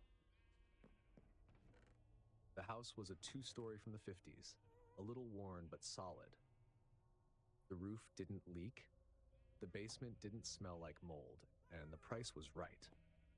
Perfect for a guy who spends more time under cars than watching TV. The first few weeks were just fixing things. I replaced every cracked outlet, cleaned up the wiring, and mapped every breaker. It's how I get to know a house, by rebuilding it. I made a neat tool wall in the garage, tuned my old radio to the classic rock station, and hung a new LED shop light over the bench. Everything worked the way it should. Until the upstairs light started doing its own thing. The first time it happened, I didn't even think twice. It was maybe a week after I moved in. I'd gone out to the garage for a wrench and noticed the light in the front bedroom was on. I figured I must have bumped the switch earlier while carrying boxes. I went up, flicked it off, and called it a day. A few nights later, around 2 in the morning, I got up for water and saw it again. Same light, same room, glowing like someone was up there reading. The weird part was, I hadn't gone near that room since the first night. I checked everything. Breaker panel, fine. Bulb, new. Switch, solid. I replaced it anyway. Out of habit, more than worry. I even tested for ghost voltage with my multimeter. Nothing. It should have ended there. But it didn't. 3 nights later, the light clicked on again. This time, I was awake to hear it. It was a small sound. Click. Like a finger tapping the switch. I stood in the hall, listening. The house creaked, but that one sound didn't belong. I went up expecting to find something obvious. A short, maybe. But the switch felt normal, firm. That's when I noticed the paint around it, just below the toggle, had a thin groove like something narrow had been rubbed against it over and over. The door to that room didn't close tight unless you pulled it hard. I grabbed a zip tie from my pocket, slipped it through the gap, and pushed down. The switch flipped, clean as if someone had done it 1,000 times. Next day, I picked up one of those cheap cube cameras. Used to use them at the shop to film undercarriages. I set it up on a tripod at the top of the stairs facing that bedroom door. The plan was simple. If the light came on, I'd have proof. That night, around 2:40, I woke up again. Sure enough, the light was on. But before going upstairs, I stepped outside to look from the driveway just to make sure I wasn't seeing reflections. And there it was, clear as day in the window. A shape. Not detailed, just a faint silhouette like a shoulder and the curve of a head. It paused for half a second and then darkness. I ran inside, up the stairs, through the hall. The air in that room felt still, heavy. Closet empty, window locked. No footprints, no draft, nothing. The next morning, I checked the footage. At 2:41 a.m., the light switched on. No one visible. Just that clean flick upward. A second later, it twitched like someone tried to turn it off again, but stopped halfway. The motion was partially blocked by something gray. A sleeve, maybe. But it was too quick and too close to the lens to tell. I replayed it over and over, hoping it was a compression glitch or my own reflection. But the angle didn't make sense. I could see the edge of the door. No reflection there. I started to feel like I was living with a house that didn't agree with me. Later that week, I went next door to meet the old lady who'd lived there for decades. She told me the man before me, Mr. Dugan, used to walk the rooms at night. Said it was just a habit. He'd check every window, every burner, then do it all again before sunrise. He liked to know the house was sleeping safely, she said. Then she added, smiling, maybe he's still doing his rounds. That was supposed to be comforting. It wasn't. The light came on again the very next night. This time I was awake for it. I heard the click. I waited 5 full minutes before moving, then went up slowly. The bulb hummed faintly. Nothing else. No air from the vent. No noise from outside. Just the feeling that someone had just left the room seconds before I walked in. I started sleeping downstairs on the couch. It wasn't fear, at least that's what I told myself. It was just strategy.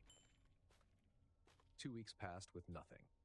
Then one night, while I was out for a late beer with a friend, the alarm company left a note on my door saying there'd been a short power outage at 2:44 a.m. That caught my eye. When I checked the camera footage later, there it was again, the light turned on for exactly 1 minute.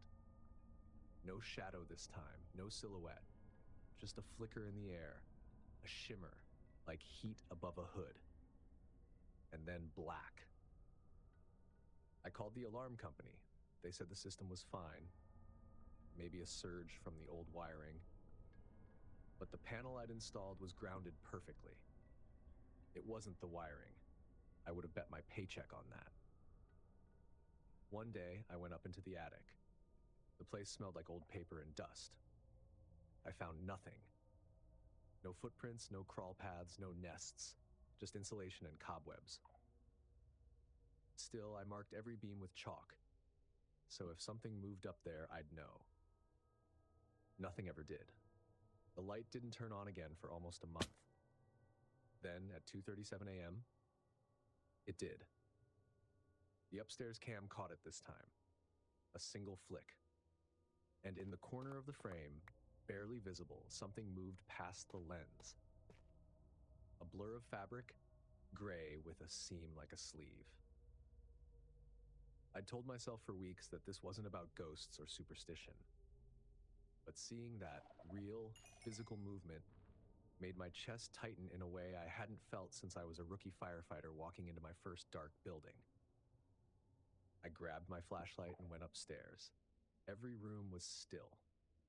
That was the moment I stopped pretending this was a wiring problem. I installed motion sensors in every room, window pins, and extra cameras.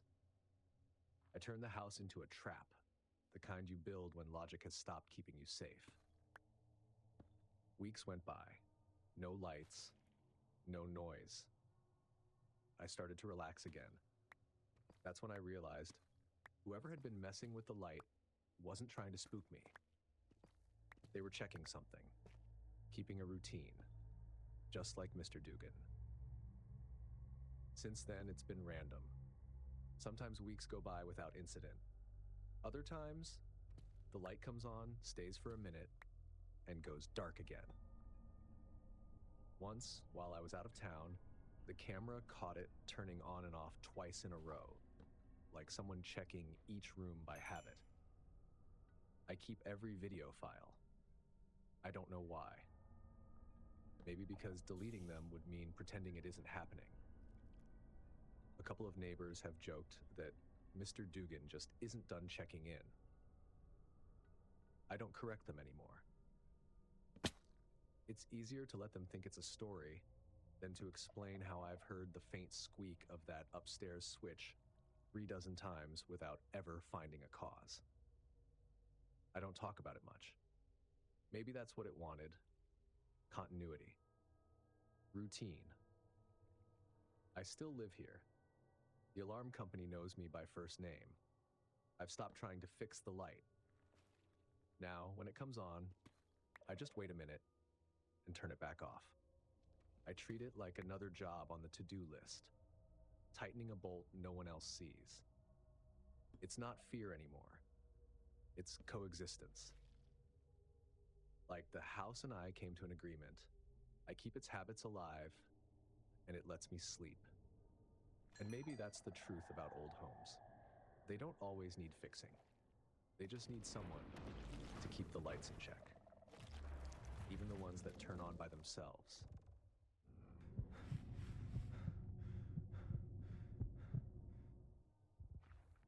The house wasn't much. Just a stucco box on Tucson's edge. Citrus trees in the yard, a garage for my bike, and that hum from the swamp cooler that reminded me of summers growing up. I didn't need fancy, just a place that felt like mine.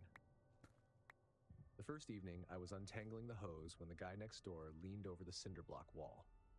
"Welcome to the neighborhood," he said. "I'm Ron." Friendly enough. Baseball cap, mirrored sunglasses even after sunset. He talked about trash pickup, flooding in monsoon season, all the usual small talk. Then he added almost casually, "If you ever need anything, I've got a spare key for emergencies." The last folks gave me one. I laughed politely, figuring he meant it as a neighborly offer, but the phrasing stuck with me. The last folks gave me one. Not used to. Gave. Over the next few days, I settled in. Cleaned the carport, rehung a door, learned which drawer stuck. Most nights, I'd sit on the porch with a beer while the swamp cooler buzzed, watching the dog chase lizards in the yard. Ron was always around, sweeping a spotless driveway, watering plants that didn't need it, sitting in a lawn chair facing my place. At first, it felt friendly. Then it started to feel like observation. He'd make offhand comments that sounded like jokes, until I thought about them later. "That back room gets hot in the afternoons. Bad insulation," he said one day. "You like salsa verde, huh? Good choice." I laughed, but my hand tightened on the grocery bag he was referencing. Maybe he saw the jar through the plastic. Maybe he guessed. Still, he always seemed to know too much. When I asked how long he'd lived there, he said, "Long enough to know this house," nodding toward mine. "The last people were good to me." That line sat wrong in my stomach. A few weeks later, I took an extra shift. 10 hours of deliveries across town. When I got home, my AC was set lower than I ever left it, a spoon was in the sink, and my dog was sleeping on a striped blanket I didn't own. I froze in the doorway, staring. The blanket looked just like the one Ron kept on his patio chair. I checked the back door. Locked. The dog wagged his tail, calm. No sign of stress. Whoever came in wasn't a stranger to him. I went straight to the security camera I'd mounted by the gate. The timestamp read 1:12 p.m., and for a split second, a baseball cap brushed the edge of the frame. That was enough. I walked next door. Ron answered fast, grinning like always. "Hey buddy, what's up?" I showed him the still frame on my phone. "You been in my house?" "Oh, that? Nah." Probably came up to check your fence. It's leaning near the citrus. You still have that key? I asked. He made a show of thinking, then went to a drawer, jangling metal. Here you go, he said finally, holding out a single brass key. Forgot I still had it. I took it, but didn't leave right away. That the only one? Far as I know, he said, still smiling, but the corners of his mouth didn't move. Don't worry, man, I'm not gonna rob you. I didn't call the police right away. I called a locksmith. Every door, every latch, every lock, replaced. By the time the sun went down, I had a new set of keys and a sore throat from holding my temper. That night, Ron was outside watering his gravel, just pouring water onto rocks. When he noticed me, he waved. Hot one, huh? Yeah, I said, and went inside. 2 days later, I found a small bag on my doorstep. Salsa Verde. The same brand I'd bought the week before. No note. I left it sitting there until the sun turned the bag brittle. I finally called non-emergency dispatch and told them everything. The young officer who came by listened carefully, nodding. If he entered without permission, that's criminal trespass, she said. But it'll be hard to prove unless you've got footage of him crossing the threshold. That Monday, Ron's house had a for sale sign in the yard. One of those cheap handwritten ones you buy at the hardware store. He didn't mention it, didn't wave, just vanished into his garage most of the day. It should have felt like a relief, but it didn't.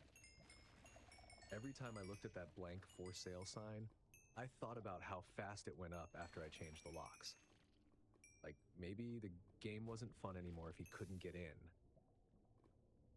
I just waited. That evening, I stood in my driveway pretending to tinker with the hood of my car.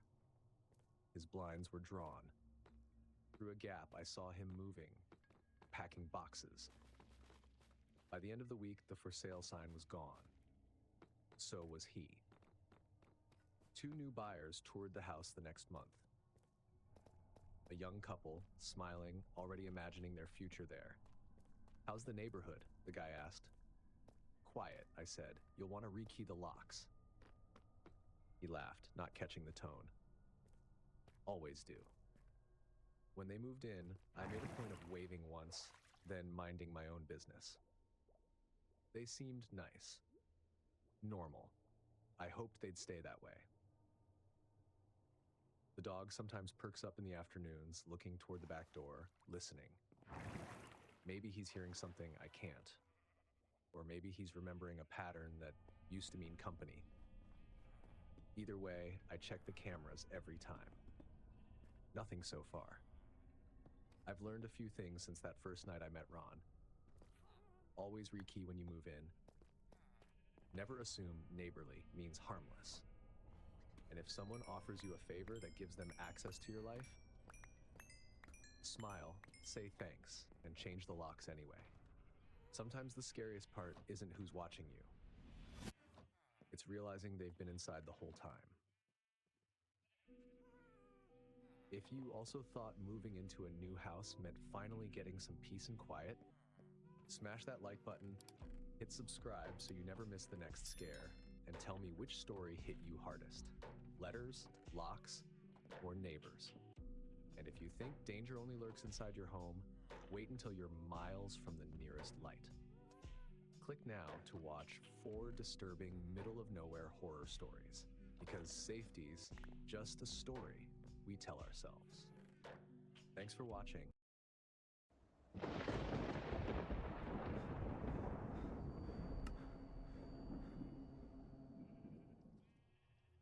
I work the midnight shift at a gas station off Rosedale Highway, one of those half-lit spots that still plays 80s rock through a tinny ceiling speaker. It's a quiet job. Stock the coolers, balance the drawer, and nod at the occasional trucker. Policy says that after midnight, the doors stay locked. Anyone who wants something uses the drawer slot. Safer that way. The night outside can be a different world. That night, a foggy February one, I was labeling a tray of burritos when someone knocked. It wasn't a bang or a shout, just 3 soft taps. I looked up. A woman stood just beyond the glow of the security light, hands cupped to the glass. Her hair was damp, jacket zipped to her throat. No car at the pumps, no sound but the cooler behind me. She leaned closer, lips moving. "Please, my car died. Can I wait inside?" It's the kind of thing you hear sometimes. Usually it's a lie for warmth or a ride. But she looked terrified, like she'd run out of something more than gas. I pressed the intercom button. "Sorry, store's closed to walk-ins. You can sit on the bench under the light. I'll call a patrol to check on your car." She shook her head, voice trembling through the speaker. "Someone followed me. Please, just for a minute." I looked around. Empty lot, fog thick enough to swallow the edge of the pumps. I thought for a second, but then hit the buzzer. "Straight to the counter," I said. Hands visible. She stepped inside, keeping close to the wall like she was afraid of being seen through the glass. Her eyes darted toward the door, then the windows. "You can lock it again," she said. "Please." I did. The lock thudded home, louder than usual. "Coffee?" I offered, because sometimes normal words keep a situation from unraveling. She nodded, wrapped her hands around the paper cup like it was medicine. "He followed me from the ramp," she said after a moment. "He slowed down when I pulled over, then he stopped ahead. I just ran." I called non-emergency, gave the dispatcher the details. They said a unit would come by soon. "You're safe here," I told her, and I meant it. But she wasn't acting like she believed me. She avoided standing directly under the camera and kept tugging her sleeves down over her wrists. When I asked her name, she paused. "Marcy," she said finally, but it didn't sound real. She stared at the back hallway. "That door? Does it lock?" "Twice," I said. "I checked it earlier." She nodded, but didn't look relieved. Just thoughtful. For a few minutes, I went back to wiping the counter, trying not to stare. Outside, the fog pressed against the glass. Then came a knock from somewhere near the side window. Not loud enough to be sure of. Not soft enough to ignore. I froze with the rag still in my hand, scanning the reflections. Nothing but my own face and the bright "no cash kept after hours" sign. "Probably the building settling," I said automatically. She looked up fast. "He does that," she whispered. "Taps first." A chill rippled through me. "You said your car broke down. Did you see who was following you?" She shook her head. I didn't look back. I walked the short hall to the back door anyway, turned both deadbolts, pressed my shoulder to the metal until I felt its weight. Solid. When I came back, she'd moved closer to the counter, eyes fixed on the front glass like she expected it to move. "You okay?" I asked. She didn't answer. Her gaze was locked on the convex mirror above the snack aisle, watching the reflection of the entrance. "He waits like that," she said finally. "Still. So you think he's gone?" I followed her line of sight. Just the empty lot. But I noticed something else. Her jacket sleeve had slipped, showing a white hospital band, edges frayed. She tugged it back quickly. "Marcy," I said carefully, "are you hurt?" "No." "Do you need medical?" "No, just tired." There's a kind of tired that sounds like surrender. I didn't push her. The phone buzzed. Dispatcher checking back. "Units on the way. 10 minutes. "Copy," I said, because that word feels like control. A few minutes later, headlights appeared through the fog, too slow for highway traffic. They crawled along the service road behind the station, then disappeared behind the dumpsters. No engine sound after that, just stillness. Marcy's hands tightened on the cup. "He's here," she said softly. I reached under the counter, touched the baseball bat I kept there more for comfort than defense. The motion sensor by the ice freezer blinked once, then twice, then stopped. Could have been a raccoon. Could have been the wind, but the timing felt wrong. When the patrol finally rolled up, blue lights washing the storefront, I almost exhaled. 2 officers stepped out. One motioned for me to stay put. The other spoke through the glass. I unlocked the inner door halfway. "She's inside," says someone followed her. The older cop nodded. "We'll talk to her." I turned. "They're here," I said. Marcy didn't move. "They're not here for me," she whispered. "They're here for him." The officers had her step outside while I stayed behind the counter. The younger one kept scanning the lot. The older talked to her in low tones. I watched through the glass, trying to read lips. But all I caught was her shaking her head and saying no over and over. After a minute, the older officer came back. "You let her in?" "Yeah. She said someone followed her." He sighed. "She's listed missing from a psychiatric facility in Tulare County. Walked out earlier tonight. You did fine calling it in." Behind him, she stood beside the cruiser, eyes fixed on me. She didn't look angry, just hollow. "Don't take me back to that man," she said suddenly. "Not to the cop, to me." The older officer turned. "All right, ma'am, let's talk in the car." He guided her toward the open door. She didn't resist, just kept her eyes on the store until the cruiser door shut. When they drove off, I realized I was still holding the bat. I set it down, turned off the coffee warmer, and just listened. The quiet had weight again. About an hour later, CHP called to confirm. "No disabled vehicles reported near your exit," the dispatcher said. I thanked her, hung up, and stared at the empty pumps. That should have been it. A weird night filed under stories for the next staff meeting. But my mind kept replaying her words. He followed me. What if she hadn't imagined it? A few days later, one of the officers stopped by for coffee. I asked if they ever found her car. He shook his head. "Never saw one. She's back in care, though, no harm done." Then he added, almost as an afterthought, "Guess she's had a few incidents like that before. Runs off, shows up somewhere, says she's being followed." "By who?" I asked. "She never says the same thing twice." I nodded, but something in me refused to let the story end that neatly. A week later, while restocking mints, I found a wadded paper towel behind the display. It was damp, folded into a small hard square. Inside, written in pencil, "He likes glass." I just stood there, reading it over and over. It wasn't proof of anything, but I couldn't throw it away. I put it in the drop safe, the same place we store cash, because I didn't know where else to keep someone else's fear. Now, when I work, I don't buzz anyone in. Not ever. I hand them what they need through the drawer, call for help first. I move the bench under the brightest light, right in view of the camera. I keep the bat closer, the dispatch number on speed dial. I've thought about her more than I probably should. Maybe she was sick. Maybe she was dangerous. Maybe she was right. Whatever the truth is, it lingers in this place, in the reflection of headlights moving too slowly past the pumps. You can't work nights without learning that danger doesn't always kick the door in. Sometimes it waits. Sometimes it knocks politely. Sometimes it smiles through the glass and asks for warmth. And maybe that's what unsettles me most.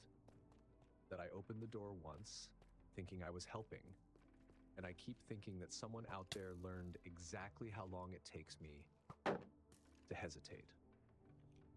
When the morning shift arrives, I always give the same line, "Quiet night." It's true enough. But every time the lock buzzes open for them, there's a brief echo from that night. Her voice, small and steady, "Don't take me back to that man." The door clicks shut, and I start another shift, pretending the world outside the glass isn't still watching. Because here's the truth. Every night since, I've kept that folded paper towel in my wallet. Not for proof, for memory. A reminder that mercy and caution are a coin you can only spend once.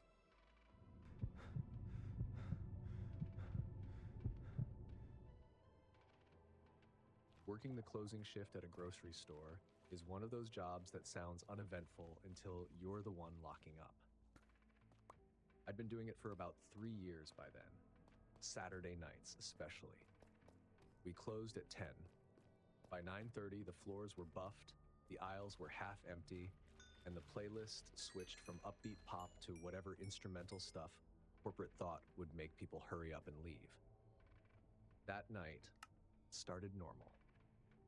I had self-checkout duty while my manager on duty, Rachel, handled the end-of-night paperwork in the office upstairs. The store had that end-of-shift calm, when everything hums but nothing moves. You could hear the squeak of a single cart from across the entire building. 10 minutes, folks, I called out, doing my usual sweep down the main aisle. We're closing up. That's when I noticed him. A tall man standing dead still in the cereal aisle, reading the back of a box like he was studying for a test. Mid-40s maybe, beard, dark hoodie. He didn't seem drunk or high, just absorbed. Need help finding something? I asked, trying to sound friendly. He looked up with this slow, polite smile. Just deciding, he said. All right, we're closing in 10, so I'll be quick, he interrupted, not unkindly, but something about the way he said it made me believe he wouldn't. Still, I didn't press him. People get weirdly defensive about cereal. At 10 sharp, the music cut off, the closing announcement played, and I locked the front doors. I watched through the camera feed as Rachel did her final sweep. Produce, frozen, dairy. When she came around to dry goods, the man was gone. She gave me a thumbs up through the security glass. 10:01, I said, clocking out of the register. He's gone, or I think he is. We started our usual routine. Count tills, dump trash, lights down one section at a time. The hum of the fluorescent bulbs softened, replaced by the muted whir of the HVAC. It always gets a little eerie after hours. You start hearing things you didn't notice before. The buzz of the freezers, the rattle of the ceiling vents, your own shoes squeaking. By 12:30, we were finishing inventory reports in the small upstairs office that overlooks the store floor. I was cross-checking spreadsheets when Rachel stopped typing. Did you hear that? She asked. I shook my head. Sounded like footsteps. There it was again. Creak, step, pause. It came from right above us. The narrow hallway where employees keep their lockers and uniforms. Could be the pipes, I said, trying not to sound like I believed otherwise. No, she said. Listen. We both sat still. The sound was too heavy, too uneven for pipes. A few steps, then what sounded like a zipper sliding open. Rachel frowned, stood up, and grabbed the office flashlight. Come on. The upstairs hallway always gave me weird vibes. It smelled faintly of detergent and metal, like an old gym locker. The walls were a dull beige that never quite looked clean, no matter how often maintenance painted them. We walked slowly, our footsteps echoing against the linoleum. The lockers lined both sides, all with cheap silver handles and combination locks. At the far end, near the emergency exit, a small window let in a square of orange light from the parking lot. Everything looked normal. No doors open, no signs of movement. Rachel crouched to check the floor. No muddy prints, no scuffs. Then she stopped. Behind the last row of lockers, barely visible from the hall, was a rolled-up sleeping bag. Next to it, 2 folded grocery bags, one filled with water bottles, the other with bananas and trail mix. Somebody nested, Rachel whispered. A chill crept in. You think he's still here? She didn't answer. She just pointed to the ceiling vent above the lockers. The grate was slightly bent. We went back to the office, locked the door, and pulled up the camera feed. The screens showed every angle of the store floor. The aisles, the registers, the loading dock. But the upstairs hallway had no camera. The only coverage near it came from a feed showing the ladder that led from the back storage area to the upper maintenance level, just below the roof. Rachel scrubbed back through the footage to around closing time. We watched the man from the cereal aisle, clear as day on camera 12. He grabbed a box of Frosted Flakes, pretended to read the back again, then looked around. When the last customer walked past, he drifted toward the rear of the store. At 9:55 p.m., the camera near the ladder caught a quick blur of movement. Just a shape, a shoulder, an arm, slipping upward into the shadows. Then nothing. I felt it in my gut. He climbed up before we closed, Rachel said. He's been up there the whole time. We locked the office door, killed the lights, and called the police. The dispatcher said units were en route, told us to stay put and stay quiet. The line went dead, leaving only the low sound of the computer and the low creak from above. We sat in silence, waiting. Another sound, this time from directly overhead. A shuffle, then a slow drag like someone moving their weight on a surface they didn't want to squeak. We didn't talk, didn't move, just listened. The noise came again, closer to the vent above the office. Then it stopped. The officers arrived around 1 a.m., 2 cruisers, their lights flashing blue and red through the glass. We met them at the loading dock, unlocked the back door, and explained everything. They moved in fast. One stayed downstairs, while 2 others took the stairwell to the employee area. We followed a few minutes later. The sleeping bag and supplies were still there, untouched. The officers fanned out, one shining his flashlight along the ceiling grid. "Hold on," one said, pointing to the vent. "That's been moved." He stepped onto a chair, pushed up the ceiling tile, then lowered it again, motioning for his partner. They climbed up with the portable ladder from maintenance. I remember the sound of insulation crinkling, followed by one officer's voice, "Got something." A minute later, he emerged holding a pair of boots, muddy, worn through the soles. "They're still warm," he said. But whoever owned them was gone. They spent the next hour sweeping the roof, the ducts, and the loading dock area.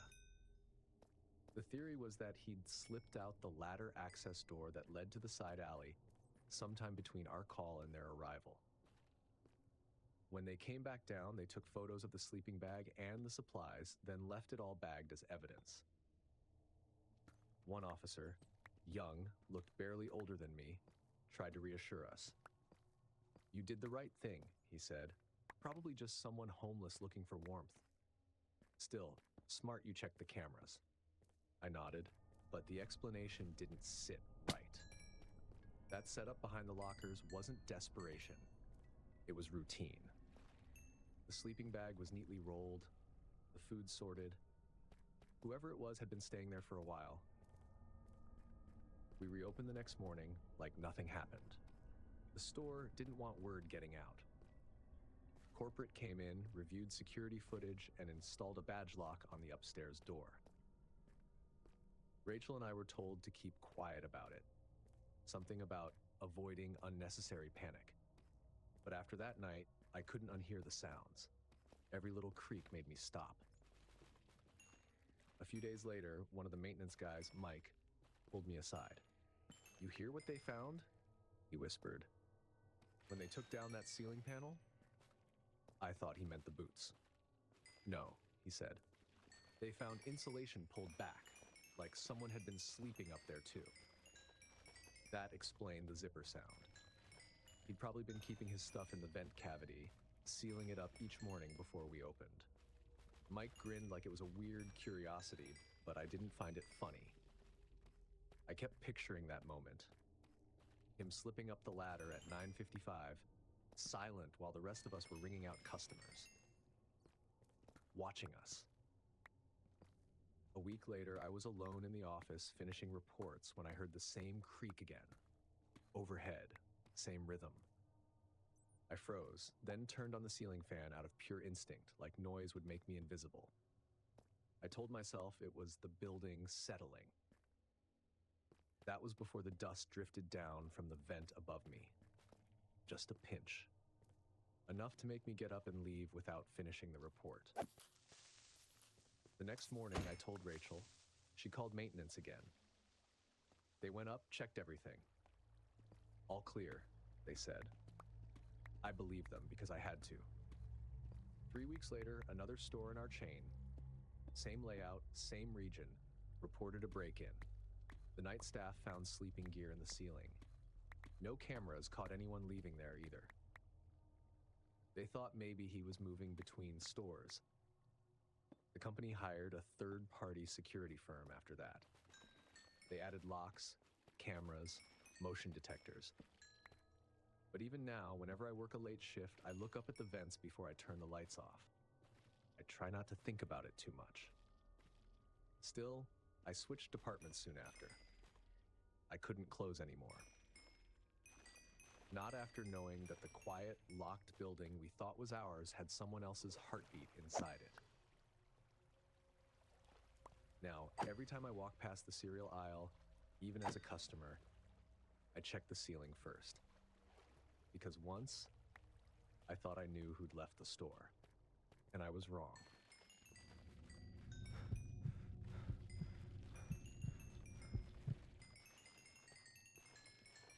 I cleaned 12 floors every night.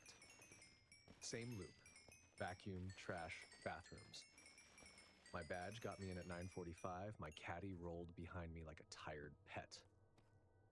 I'd keep one earbud in, one ear open. The building spoke if you listened. Vents sighing, pipes clicking, the elevator groaning to itself. The marble lobby always looked too clean to be real, the air sharp with polish. The mirror in the elevator was my only company. I'd watch myself shrink behind the reflection of the closing doors. Floor lights blinked in sequence. That quiet rhythm calmed me. By midnight, the city outside disappeared into glass reflections. I liked it better that way. No eyes watching. Floor 7 always slowed me down. It had a law office that never emptied their Keurig pods and a women's restroom with a weirdly installed stall door. Decades ago, someone mounted it backward, hinges facing the wall. When it was closed, the door hid itself. You had to wedge sideways to reach the toilet. I used to laugh about it. Buildings had quirks. So did night crews. I'd leave that door open when I finished cleaning, just to remind myself the stall was done. A week into January, temperatures sunk below 10 degrees. On my second pass through 7, I noticed the door shut again. I'd left it open. I figured the draft from the vent must have nudged it, but the hinge was heavy. It didn't move easily. 2 nights later, it happened again. Open earlier, close later. I even checked the hinge. Stiff, no swing. I told myself not to think too hard. Once you start chasing weird, every sound turns into a ghost. At 2 a.m., I came back to mop the baseboards. Kneeling down, I ran the mop under each stall. Habit made me shine my flashlight beneath the backward one. And oh my, I remember it clear as day. I saw 2 bare feet. Toes pointed toward me. No movement. No shoes in sight. For a second, my brain refused to label them as human, just shapes, pale and dusty. Then it clicked. Custodial, I said automatically. Building's closed. I need you to answer. Nothing, I swallowed. Ma'am? Still nothing. The feet stayed perfectly still. My instincts split. One side said run, the other said don't turn your back. I backed out slowly, pushing the cart until its wheel bumped the doorframe. My phone was in my pocket, battery blinking red. No service bars in the center of the building. I grabbed the wall phone inside the janitor's closet. Dead tone. The radio on my hip, static. Then silence. Of course. The hall felt longer than usual. I looked back at the women's door. No movement. If someone was in there, I couldn't leave them alone. If someone wasn't, then I was staring at nothing and acting like a rookie. Neither option was good. I took the elevator down 2 floors to security. Luis, the overnight guard, was at his desk, sipping coffee from a thermos the size of a gas can. Problem? He asked. Maybe, I said. I saw feet. Bare ones. 7th floor restroom. Door shut again. He didn't joke or question it, he just grabbed his key ring. We go together. The elevator ride back up felt wrong, like being swallowed by silence. When the doors opened, my cart waited in the hallway where I'd left it. The restroom door was shut, no footprints leading in or out. Luis held up his flashlight. You do the talking, he whispered. I stepped forward. Custodial. Security's with me. If you're in there, say something. Silence. Luis nodded toward the door. I pulled. It resisted, then gave way. Empty. Toilet lid up. Tank lid shifted crooked. No feet. No dust smudge where they'd been. Luis checked the stalls one by one. Nothing, he said, then eyed the tank. Hold on. He lifted the lid. Inside, a Ziploc bag stuffed with a toothbrush and a cell phone sealed inside another baggie. We just stared. He lowered the lid carefully. Somebody lived in a bathroom stall, he said. He called the second guard, Tori, and reported it to dispatch. While he talked, I stood in the doorway feeling every sound of the building. When the second guard arrived, they swept the stairwells and the mechanical room. No one. Luis sealed the items in a bag and logged the fine. Possible overnight trespass. He told me to stick close until the sweep was done. Probably homeless, he said. He had that calm, practiced tone of someone who'd seen too much weird to be shocked. The next morning, the company told us not to mention it to tenants. Maintenance came and removed the faulty stall door. Safety upgrade, they said. Corporate loves euphemisms. I kept working. Nights don't stop for one strange incident. After that, security added hourly patrols between 1 and 5 a.m. Luis walked every floor, sometimes whistling softly so we'd know he was near. Maintenance started checking ceilings. The company promised to add cameras in employee areas. None of that erased the image of those feet, though. Back on my route, I couldn't stop the small paranoia habits. I'd knock before entering any restroom. I'd announce myself, even if I knew I was alone. I stopped wearing earbuds. Every creak made me pause. The janitor who covered floor 3 told me she'd found fresh dust trails under a stall the same week we discovered the stash upstairs. No feet, just a faint heel mark. Management brushed it off as residual traffic. Luis didn't. He started keeping a record book of every sound or sighting. You think this'll help? I asked. It helps me, he said. Buildings talk. You just need to remember what they said yesterday. For a week, nothing happened. The silence was almost worse. It gave space for imagination. Working nights changes how you think about buildings. You stop assuming emptiness equals safety. You learn that silence is active. It hides things until you trip over them. People imagine night crews as lonely but peaceful. Sometimes that's true. Sometimes you hum to your vacuum, talk to yourself, count hours until dawn. But every so often you feel a pause in the rhythm, like someone else inhaled at the same moment you did. That's what fear really is on night shifts. Not screams, not jump scares. Just realizing the building's breath doesn't match yours. I stayed another year before switching jobs.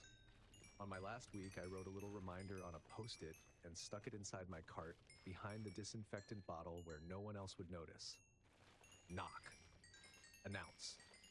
Back out. Simple. True. My own small rulebook. Sometimes I dream of that tower. The glossy lobby, the elevator mirror, the faint hum of lights shutting down one by one. In the dream, I'm back on floor 7. The stall door stands open.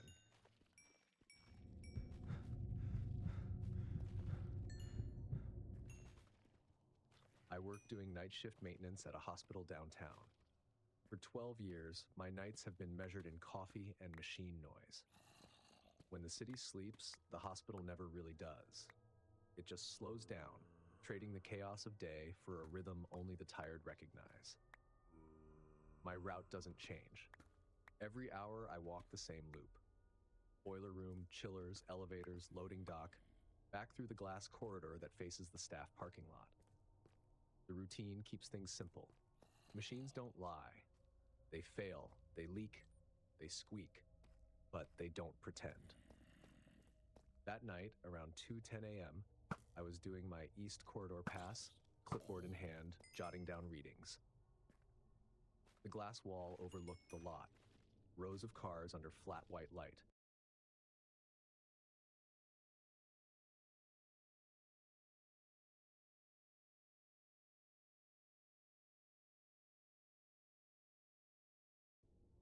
Usually it's empty, except for a few nurses swapping shifts or security making a round. But that night, someone was there. At first, I thought it was a reflection, my own outline in the glass.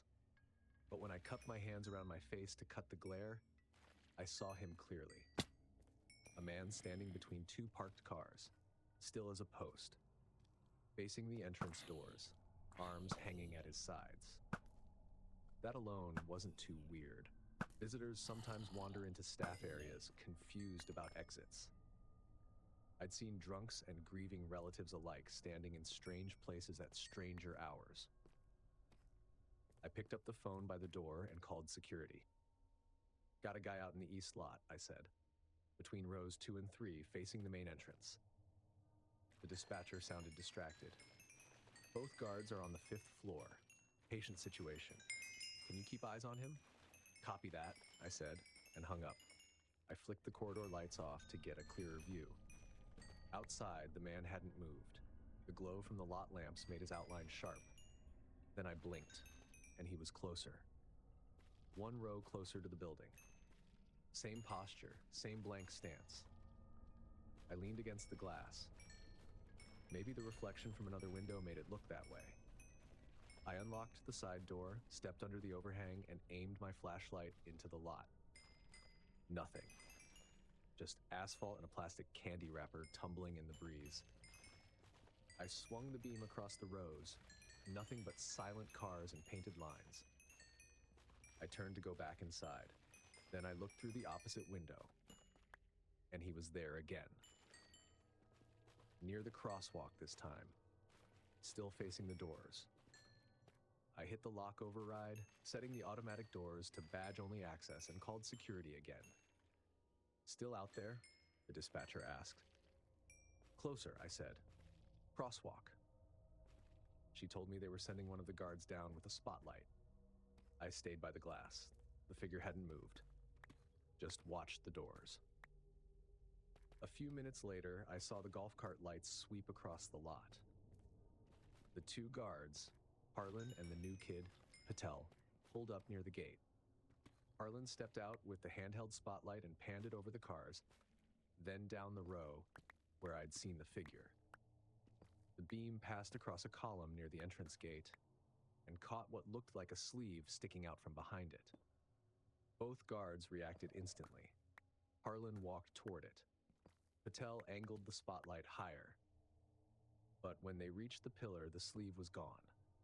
Nothing there. Just a concrete base, a gate arm, and a trash can half full of cigarette butts.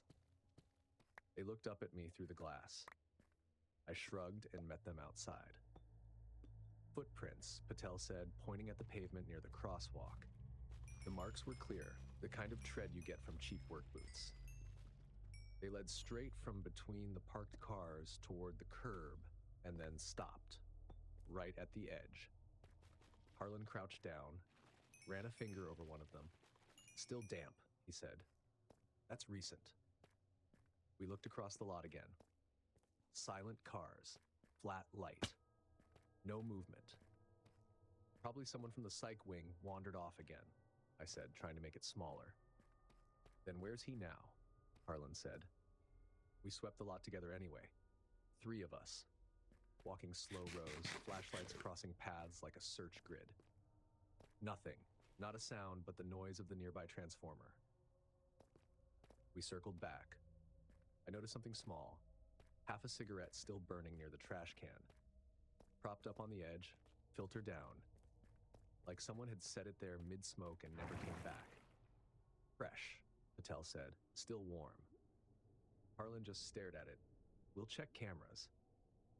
We went inside, past the double doors that sighed as they sealed.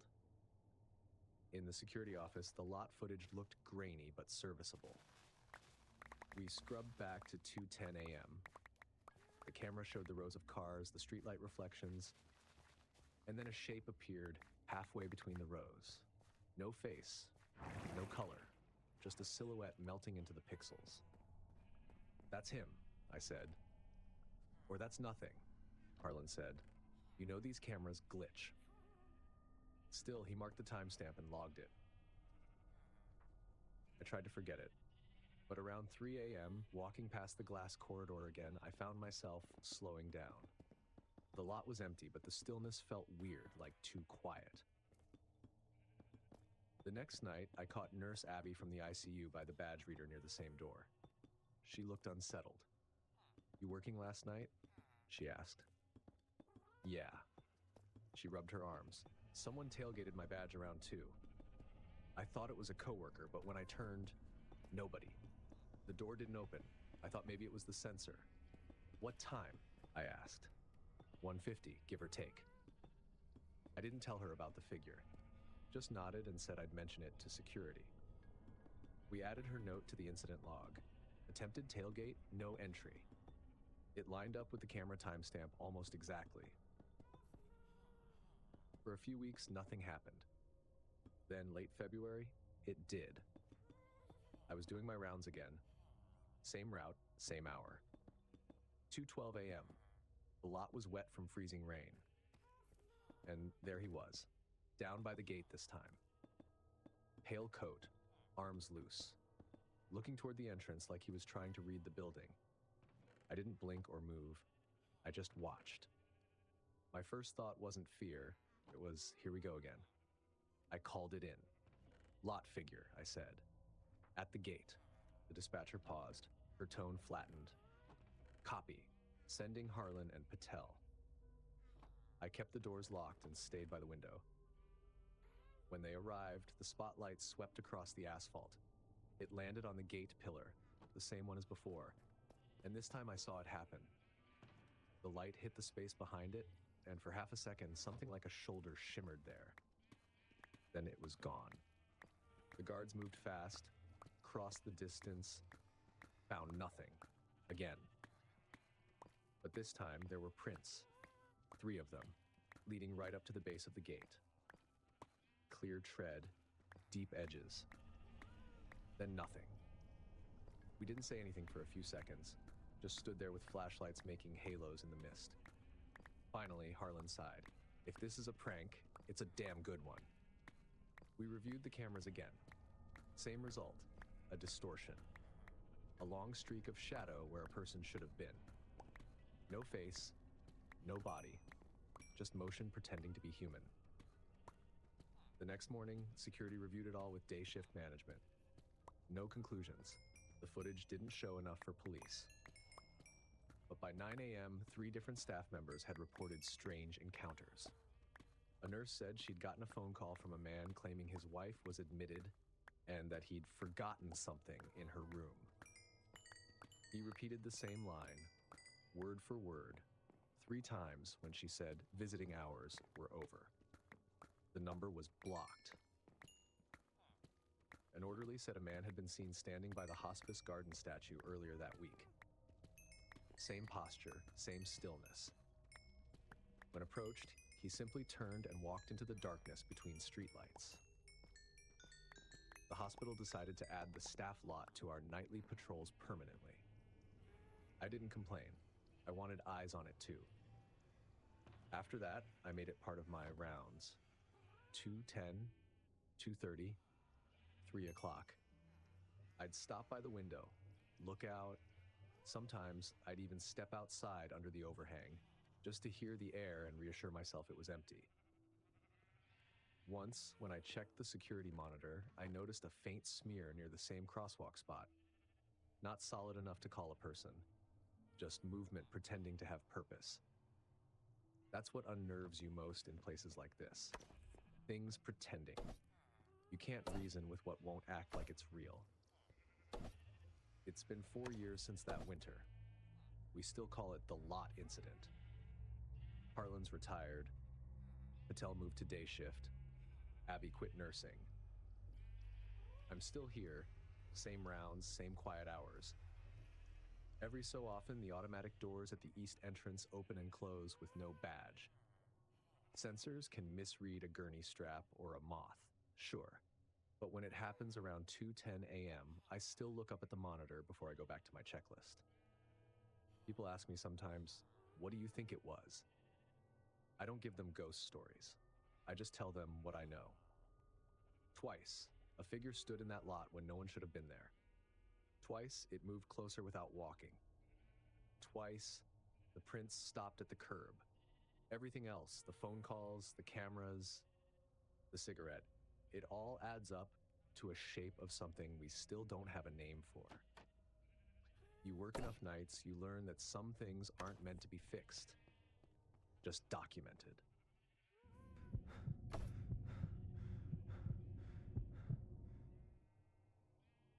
Night shifts at roadside motels are slow, predictable things. The kind of quiet that doesn't make noise so much as hum around you. My job was simple. Keep the front desk neat, brew the coffee at 4 a.m., balance the drawer, and make sure no one snuck into the pool after hours. I liked the routine. The place wasn't fancy. 32 rooms, 2 floors, all doors facing the lot. A ficus that leaned toward the air vent, a faded vacancy sign that buzzed when the wind hit it. Most nights, I'd wipe down the counter, refill the muffin display, and listen to the swamp cooler wheeze behind me. That night, January 12th, 2018, was like every other. No walk-ins, no noise from the taqueria next door, not even a got any spare toothbrushes call, just silence. Around 1:15 a.m., I was flipping through the guest ledger when I heard footsteps. I counted 3 slow steps. They weren't outside, weren't down the hall. Above me, room 108. The ceiling creaked directly over my chair. A single back and forth pace. At first, I thought plumbing. Our pipes knocked sometimes when the temperature dropped, but the sound came again, heel to toe. Not random, not mechanical.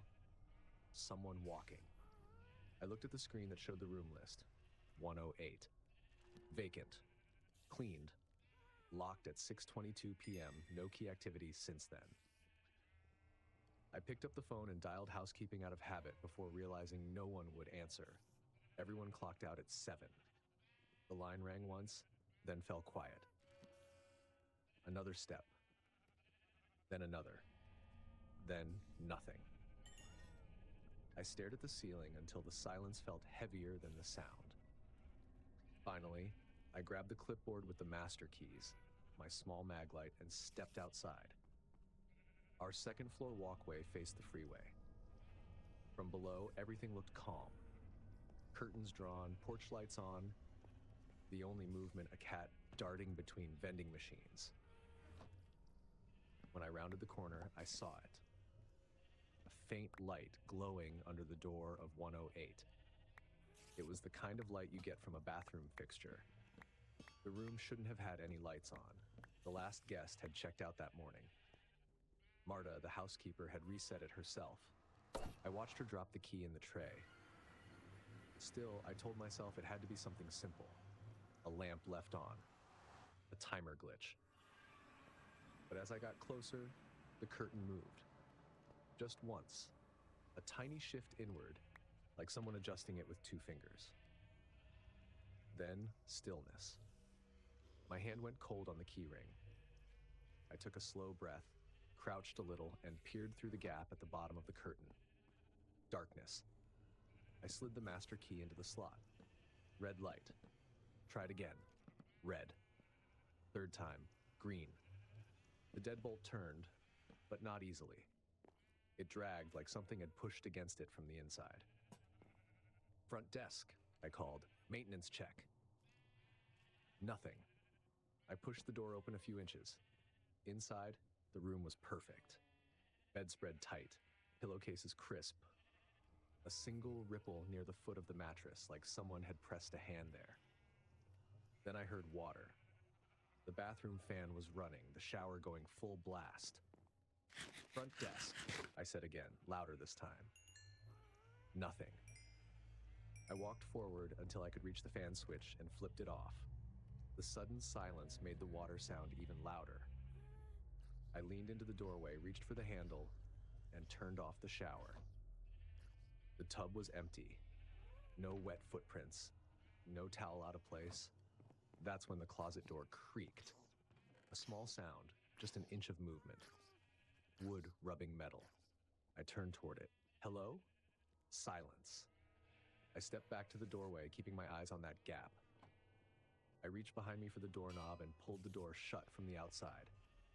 Then I ran my finger across the deadbolt, still secure. Back at the desk, I keyed the radio. "Ron, you up?"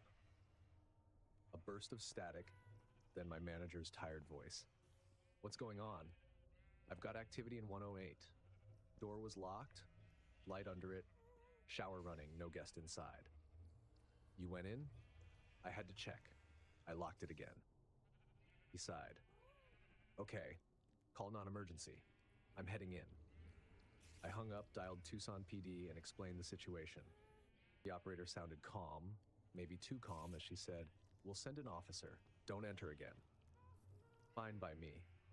While waiting, I poured myself coffee, then poured it out. I couldn't stop looking up at the clock. 1:28, 1:30, 1:31. A cruiser pulled in at 1:32. The officer was a woman about my age. Neat bun, steady eyes. She took my report, asked to see the room. We climbed the stairs. No light under the door this time. She knocked once, twice, then slid the master key in and stepped back, flashlight ready. The room opened clean, everything exactly as I'd left it, except the ripple on the bed was gone. She checked the bathroom. Wet, mirror spotless, closet empty. Back at the desk, she asked for the security footage. I pulled it up. The timestamp for 1:17 showed the exterior corridor perfectly still. No one entering 108. No shadows, no reflections. The stairwell camera only caught 2 moths dancing in front of the lens. The officer typed something in her notepad. "If it happens again, call us first. Don't go alone." She left me her card and drove off.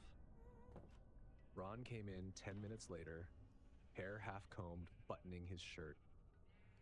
He checked 108 himself, pacing like he wanted it to argue with him. It didn't.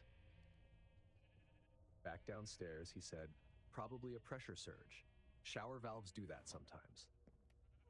"Deadbolt was stiff," I said, like something was against it. He rubbed his eyes. "Then don't open it again." He left me with the clipboard and a rule. Log it, lock it, leave it. The next night, I came in early. I didn't mention 108 to anyone. Didn't have to. Word spreads fast in small places. Housekeeping had already started calling it the hot room. By 12:45 a.m., I was quietly daring the silence not to change. At 1 a.m., footsteps. I stared at the ceiling. Not water lines. Not creaks. Footsteps. I picked up the phone and called non-emergency. The same officer arrived 20 minutes later. We went upstairs together. The tape I'd placed on the latch as a tell, still sealed. She looked at me. "You sure this is the right room?" I nodded. "I'm sure." She unlocked it, opened the door halfway, and stopped. We both looked in. Light was on. Bathroom fan running again. The shower wasn't, though. We stepped inside. Careful. The air was warmer than it should have been. "Anyone else with keys?" she asked. "Just management and me." She checked the closet. Empty. She clicked her flashlight off and stood there listening. I could hear the hum of the fridge in the mini kitchenette, the tick of the AC vent, and faintly, footsteps in the ceiling. Except this time, we were on the top floor.